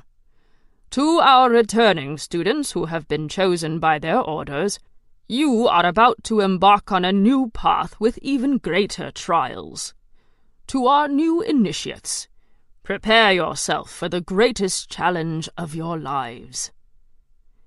That doesn't sound ominous at all.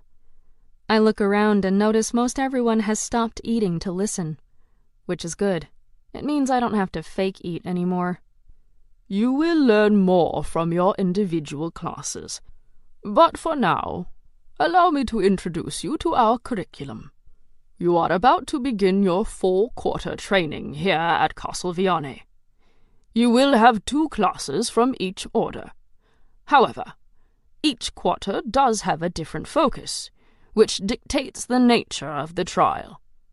The fall focus is the Teutonic Order, and the trial at the end of the quarter will test your Teutonic skills. Wit leans forward from across the table to whisper at us. One of the initiates died last year in the Teutonic trial.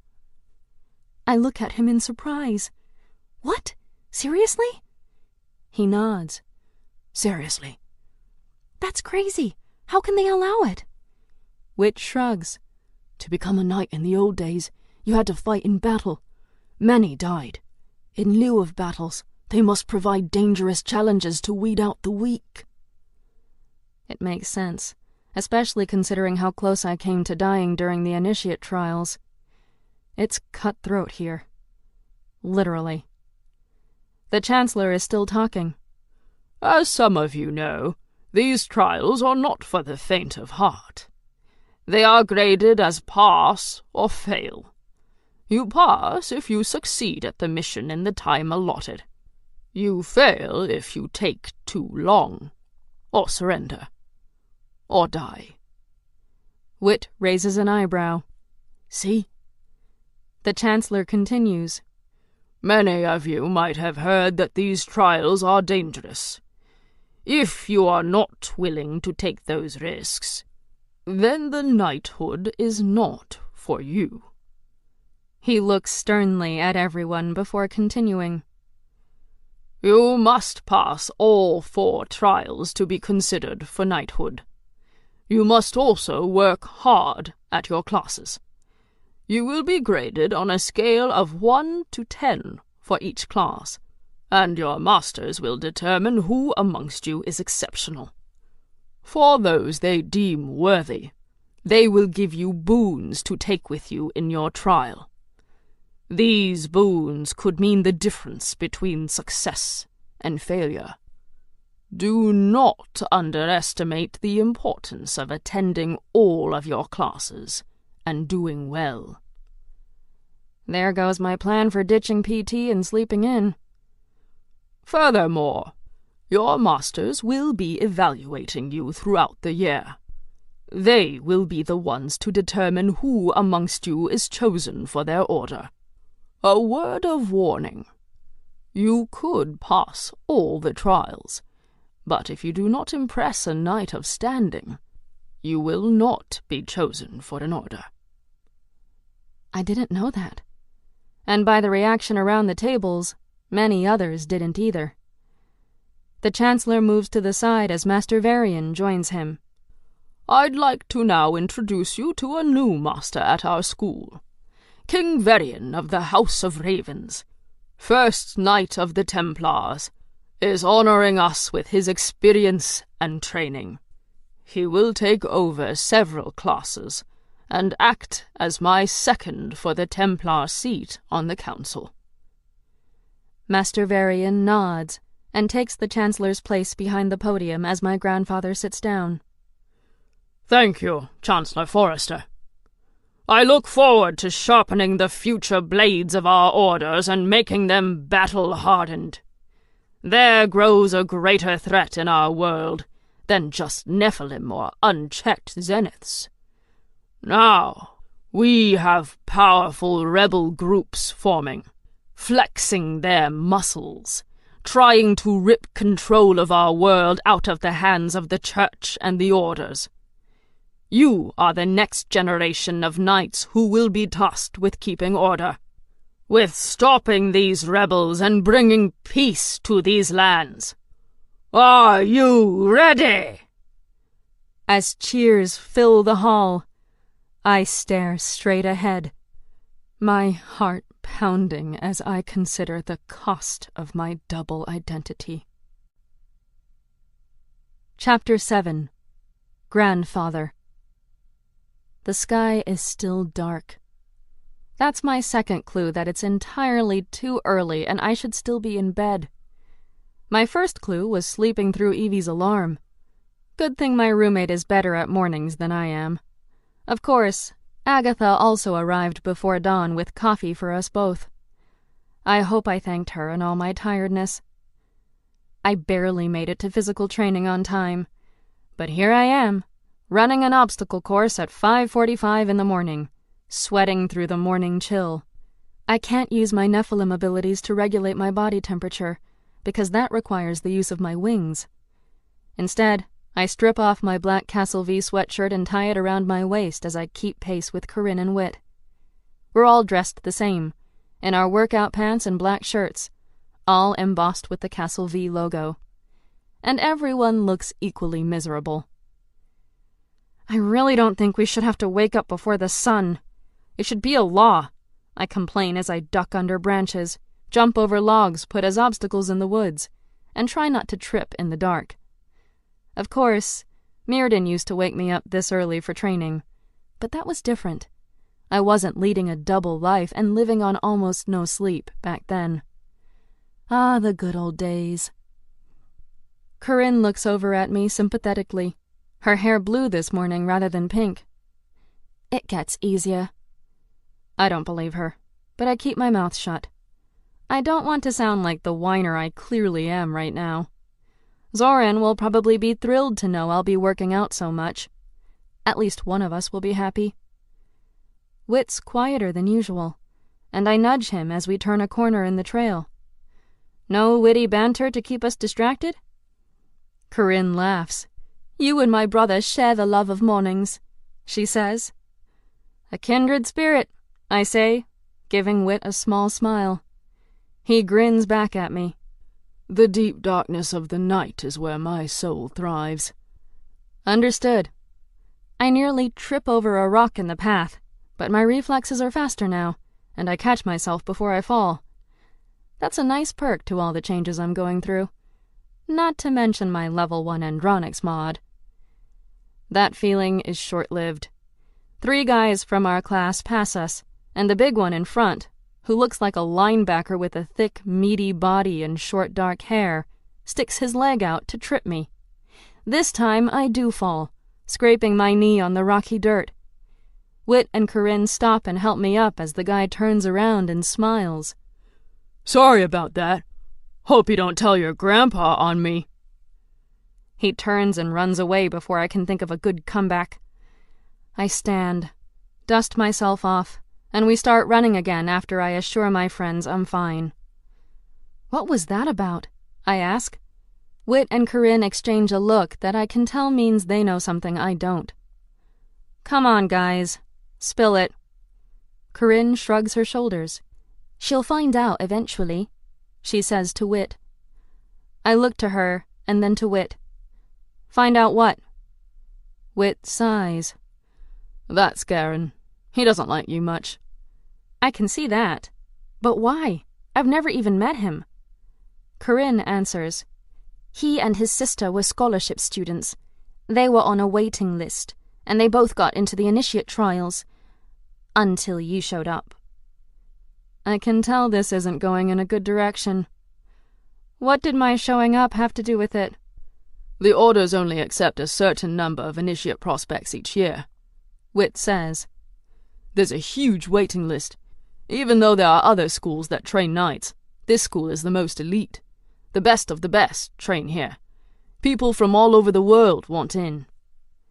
And now I understand. Someone told me I replaced another initiate prospect for the trials. It was his sister, wasn't it? Corinne nods. "She was the weakest candidate." But Doesn't he know her chances were low regardless? She was up against the Princess of York. I barely got in. Doesn't matter, Wit says. That version of reality never happened. In his reality, the only reason his sister isn't here is because of you. First day of class and I already have enemies. Fantastic. Wit pats my back. But you already have friends, too. We're just getting back to the castle when hidden speakers come to life, and a British voice I recognize as my grandfather's fills the air. Attention, Vianney students and faculty. Tomorrow night there will be a public whipping in the castle courtyard. All are required to attend. Thank you, and enjoy your day. I stop and lean over to catch my breath. They do whippings here? Corinne looks down at her black sneakers. Sometimes, if one of our own is being punished. I don't enjoy seeing people suffer, and I can tell Corinne feels that doubly. Any idea who? Wit shakes his head. Haven't heard a thing about it. Weird. Usually these things are being talked about days in advance. I start walking to my room when Corinne calls me. Where are you going? I look down at my sweaty body. To shower. Wit laughs and throws an arm over my shoulder. Oh, darling, you have so much to learn. We have 15 minutes to grab breakfast before our combat class begins, where you will just get sweaty all over again. I slump under the weight of his arm. Really? All my muscles are sore from running, push-ups, sit-ups, the obstacle course, and not sleeping enough. Now I have 2 more hours of training? At least I'm going to be in excellent physical condition by the end of the quarter. If it doesn't kill me first.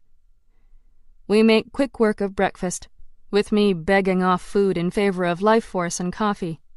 I'm still guzzling the too hot brew as Corinne and Wit push me out of the dining hall. We enter the arena where our combat class is taught. It looks different today, more like the empty ruins it was modeled after rather than the bustling stadium it was last night. A few scraps of red cloth from discarded tokens are all that remain as a reminder of the celebrations. There's about 20 of us waiting for class to start, and it's the first time I've seen all the initiates in one place without the other knights. Corinne, Wit, and I stand to the side, leaning against the arena wall. I take the time to study the other students. Garin and his 2 buddies are standing in the middle, clowning around and mock fighting with the few of the swords that hang from a weapons rack near them. He has a fighter's face, his bent nose looking like he might have broken it a time or 2. When he sees me looking at him, he sneers, but I don't turn away my gaze. I feel bad that his sister lost her spot at the initiate trials, and I hate that I'm the reason for it. But I'm not about to let my empathy excuse his bullying. So I hold his stare until he turns away and punches one of his friends in the shoulder, who yelps and punches him back. Do you 2 know everyone here? I ask. Wit nods. Mostly, yes. He points to a girl alone off to the side. She's pretty, slim, with golden brown hair in an A-line cut that shines under the sun, which finally woke up, and golden eyes. She's a bit of a mystery. Comes from royal blood, or so I've heard. An old family, but I'm not clear on which old family. He points to the oldest member of our class, an Asian man probably in his 40s, with shoulder-length black hair. He's doing a graceful kata that looks meditative, like something he's done his whole life. His name is Akio. He's been trying to get into this school for a few years, and finally made it.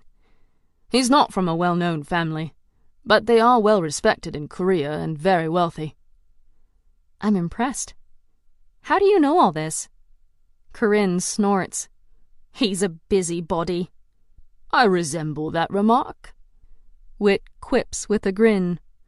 I just know how to ask the right questions. I point to a guy and girl who are flirting with each other. And them? She's got dark hair and eyes, with a curvy body. He's tall, blonde, and attractive. The kind of face that could sell movie tickets. The girl is Lana. She's from a noble, and very rich, Spanish family. And he's Prince Jeden of Sweden. Not the crown prince, so he gets to have more fun. I look around and notice someone missing. Where's your brother? Corinne frowns. He'll be here soon. Punctuality isn't his strong suit. As if on cue, Kai strides in, that cocky gait to his walk, just moments before Master Varian joins the class with Jax by his side. The king is dressed like all the masters, in a long black robe with the castle crest on one side of his chest and his own order on the other. But you can't watch him walk and not see the royal blood in him. The leader. The king. Even without the fancy outfit and crown. Even with just a leather strap holding back his hair, and his sword strapped to his hips. Jax looks around and stops when his gaze lands on mine. He smiles, his eyes crinkling in that way I know so well, and I smile back. For that moment, we're still just those kids who liked to build forts together in my backyard, who played with sticks and pretended they were swords. It's still strange, seeing him in this world, with a real sword hanging from his hip. He outranks me in every way imaginable, and yet he's still the boy I grew up with. Everyone starts to line up as Master Varian walks to the front of the class. You know who I am, and I'll learn about you as I see you fight. So we're going to skip formalities and get straight to it. In this class, you will learn combat. With weapons, with your hands and feet, with your mind, he says, pointing to his own head. But first, I want to see what you're made of. So, I'm going to pair you with one of your classmates, and each team will take center stage and spar until one of you wins. My hands start to sweat as he calls out names. Corinne is paired with Lana, Wit with Akio, and I get stuck with a smirking Prince Kai. Kai walks over to me and grins. Guess my dad likes you even less than he likes me. I cross my arms over my chest. Really? How do you figure? Because he may not like me, but he knows I can fight. He lays his hand on the sword at his hip, a sword that looks way more dangerous than any of the chipped and fading steel on that weapons rack.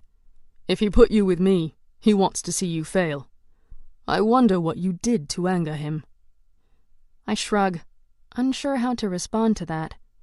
We've already formed a circle around the first two students set to spar. They each pick a sword from the rack and begin on Master Varian's command. I expect to see fumbling and false starts, but they've both clearly had training. I'm getting a bit nervous. My sword-fighting skills are still rudimentary at best. I can do the way of Nyx like a champ, but since Zoran won't teach me more until he's satisfied, I'm stuck. And I don't know if Kai's as good as he says, but I'm not keen on losing a duel my first day. When our names are called, I walk over to the rack and look at my options. None look like they will be much of a match against the gleaming, sharpened masterpiece Kai has. I wish I could use my mother's sword here, but it's too distinctly Nightfall now. I'll need to get a sword as Scarlet's sooner rather than later. I pull one out and test the weight. Satisfied, I take my place and face Kai. He winks at me, his purple eyes offset by black hair that falls over his forehead each time he moves. Ready? Master Varian asks. We both nod. Begin! We circle each other, swords held at ready. I grip the hilt, trying to keep the right amount of pressure. Not too tight, not too loose. I keep my body relaxed and focus on Kai's core. I lunge, and he parries. We're not fighting so much as testing. The clang of metal is loud. Everything in me wants to unleash my Nephilim abilities as I fight, but I know I can't. Not here. It would be suicide. I rein in my pulsating heart and the heat building in me as our swords continue to clash and we continue to lunge. He's playing with me, like a cat toying with a mouse before dinner. I do my best to keep a handle on my temper. Battles can only be won with cool heads.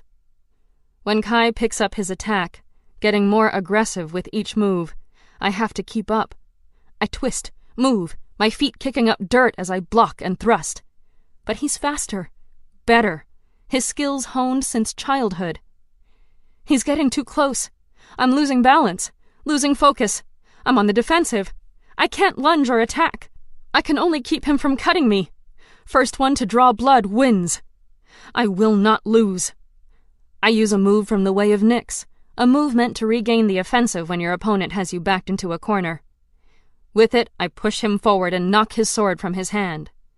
He looks surprised, shocked even, and Master Varian comes over. "Well done, Miss Knight." He looks at Kai. "I'm disappointed, Kai. I expected more from you." When he looks back at me, I can feel Kai's rage as well. "Miss Knight, where did you learn that move?" Oh no. I think fast and decide something close to the truth is best. Videos of Nephilim fighting. There's a gasp in the crowd of students and Kai raises an eyebrow. I expect rebuke from Master Varian, but he smiles at me. "Good job. Continue." He turns his back to us, addressing the class. "Miss Knight has taught everyone here an important lesson. Learning from the enemy is a critical strategy to take if you want to defeat them." Kai sneers at me as we begin to spar again. "Looks like being the granddaughter of the great Chancellor Forrester doesn't really translate into actual skills," he mocks. "Just tricks learned from videos." "It worked on you," I remind him. But he's right. I'm a one-trick wonder, and I don't have any more up my sleeve. He lands a hit on my sword so hard that it chips and makes my whole arm feel as if it's been ripped off. His attack is more aggressive as everyone watches to see what will happen next. I try another move from the Way of Nyx, but it's less effective, and I'm back to being on the defensive, trying to keep my skin intact. When he pushes forward again, our bodies close now, our two swords locked together between us, he clenches his teeth. "This school doesn't need any rich, spoiled brats who got here on Mommy and Daddy's death card." And all at once, it's game over. My rage, my pain, the pit of despair I keep buried deep, it all surfaces. I can't control it, not anymore, and with all of my strength, Nephilim and human, I push him forward. Slashing so hard my own sword breaks on his and he flies back into the student standing many feet behind him. He knocks two of them down and they cushion his fall. All eyes are on me now. Master Varian walks over. I drop my sword, my body shaking from rage. But as I see the expressions on those around me, fear replaces rage. What have I just done? Did I expose myself? Have I ruined everything? "Miss Knight, please come with me." I swallow through a dry throat and follow the king away from the group, away from Kai, who is already back on his feet and dusting himself off. Jax looks worried, but he doesn't follow. I'm on my own.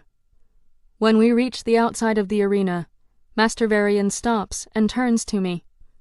"You lack control." I nod. Yes, I know. I'm working on it. He cocks his head. "Good. You aren't full of bluster and false confidence. You know your weaknesses, and that's the first step to correcting them." Am I in trouble? "For knocking Kai over?" I nod. Sure, let's go with that. I was thinking more for using powers I shouldn't have. And then I realize the truth even as he says it, and my heartbeat slows to normal. "Most of the students here have had a year or more to adjust to their Gen Mod abilities before starting their initiate training. I know your history. I know you were not raised a patrician, were not trained to become a knight. I knew your parents, and I understand their motivation. I even respect it. So no, you are not in trouble. But it does mean you will have to work 10 times harder than the other students here, at least in this class. You will have to practice controlling your new strength. You will have to master the use of a sword. He frowns. And you need a better sword. One of your class and rank cannot train with what the school provides. It's beneath you. But more importantly, it will never be enough to adequately teach you how to fight an opponent with the skills of someone like my son. Kai has been training his whole life. He may not appreciate the skills he has, but he is one of the best swordsmen here. It's why I put you with him today, so you could learn from someone with real skill and talent, so you could see what you could become with hard work. Kai has no idea how his father really sees him, I think. Are you ready to return to class? I nod. Yes, Your Master Varian. He chuckles. Very good. I follow him back into the arena as he calls for Kai. Work with her until I tell you otherwise. Kai scowls, but he does as he's told. We get into position. Varian tells us to start, and in an instant I am disarmed. My sword falls into the dirt, and Kai grins, flourishing his giant blade. That's how quickly I can defeat you. I look at my trembling hand, shocked at my sudden defeat. Why didn't you fight like that earlier? Because you're here to learn, and you learn very little when you lose in 1 second. He turns his head sideways, smiling. But clearly, you're ready for more. Prepare yourself. For the next hour, I do nothing but spar with Kai. Over and over again, I am knocked to the ground, slammed in my arms and shoulders and stomach. But I learn. I study. I memorize everything he does. I have Evie record every drill we do. And I do not give up. Chapter 8. Day 1. Varian made me stay after class to correct my form and offer helpful feedback on my lunges. While I appreciated the extra tutoring in an area I'm woefully lacking, I did not enjoy the frantic dash to get showered, changed into my next class on time. And of course, my next class is law, with Ragathon as my teacher. And I'm woefully late. As soon as I walk in, his eyebrow shoots up, and the corners of his lips turn down. Thank you for joining us, Miss Knight. I hope we haven't inconvenienced you in any way. Spoiled your morning? Half the class chuckles at his sarcasm. Corinne and Wit both smile sympathetically at me as I sit between them. Wit nudges me. You okay?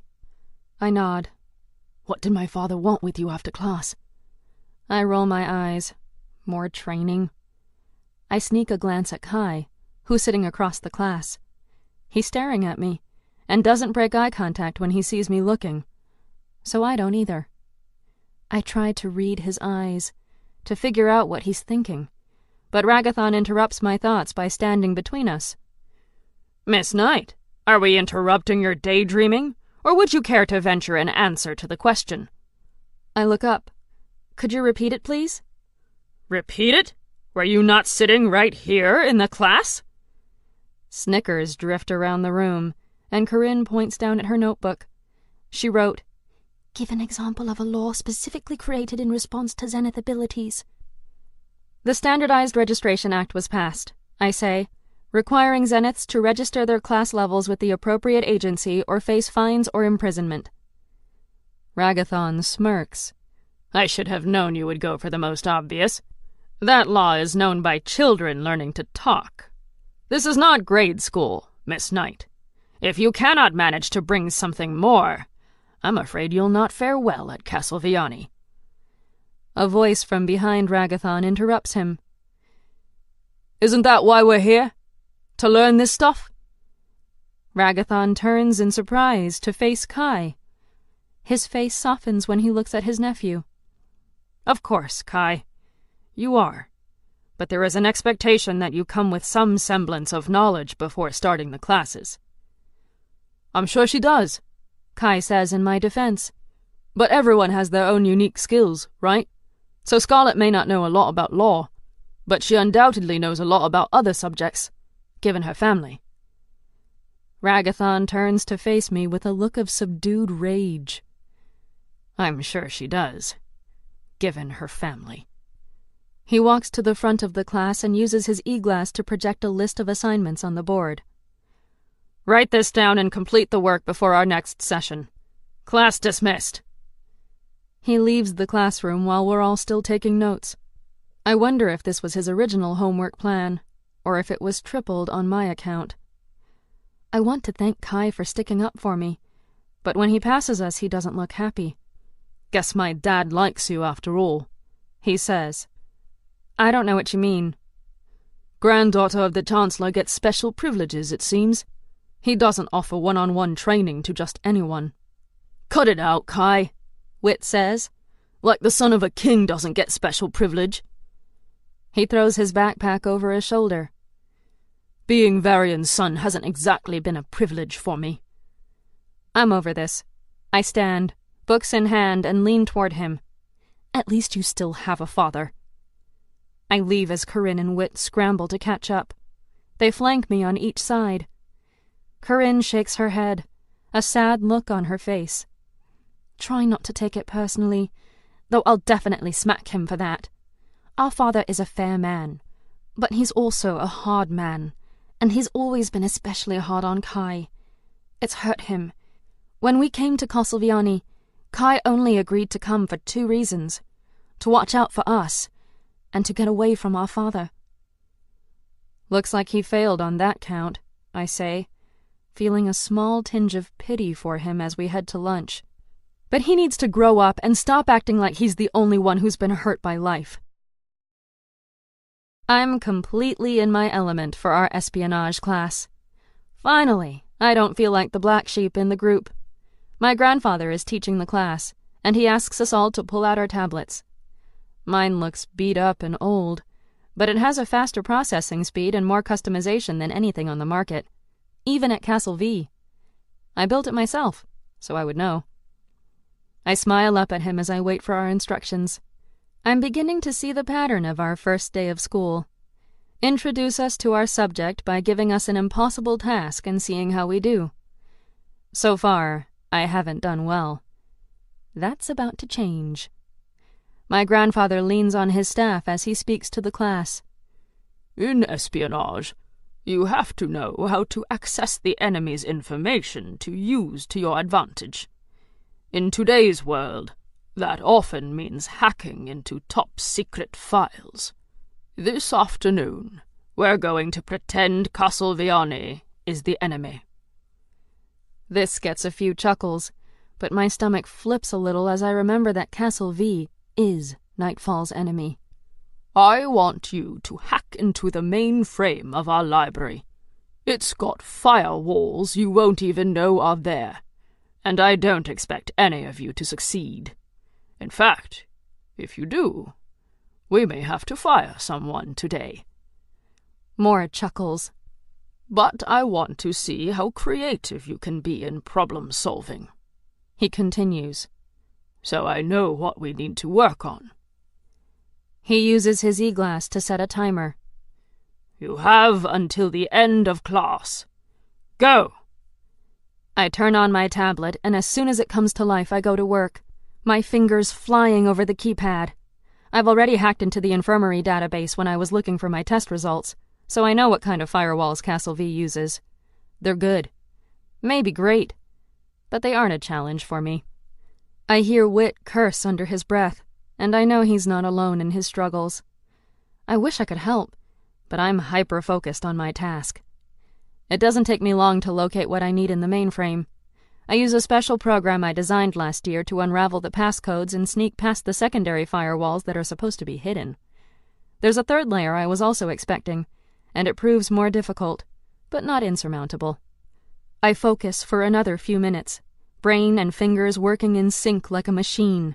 Nothing else exists but me and the zeros and ones of this familiar language. Another 10 minutes, and I smile and turn my tablet toward my grandfather. He raises an eyebrow and shuffles over to me, his walking stick clanking against the stone floors. Are you having some trouble, Scarlet? Others around me look up as he approaches. I shake my head. No, I'm done, I say. There's some shocked mumbling behind me that I ignore. That's impossible, he says. Let me see. He takes my tablet and looks at my work. It wouldn't have taken so long, but I wanted to see if I could crack the restricted file section while I was in. He chuckles. Don't worry, no one can get in there. Oh, I got in, I tell him. And I fixed your firewall so no one else can get in again. I also created a back door for later access. My research on angels hasn't gone well, but maybe this section of the library will have answers. And you never know when I might need that back door for other lines of inquiry. It takes him a moment to check my work, and when he sets my laptop back down on my desk, he looks decidedly impressed. Your mother really did teach you everything she knew. I nod, tears stinging my eyes. Not everything, I say, thinking of all the secrets I didn't know. But she did teach me my way around a mainframe. Clearly, he says. Well done, granddaughter. I think you just got our IT person fired. How did you do that? Corinne asks as we leave espionage and head to APD, a class I'm definitely not looking forward to. I've been hacking since I was 4 years old, I tell her.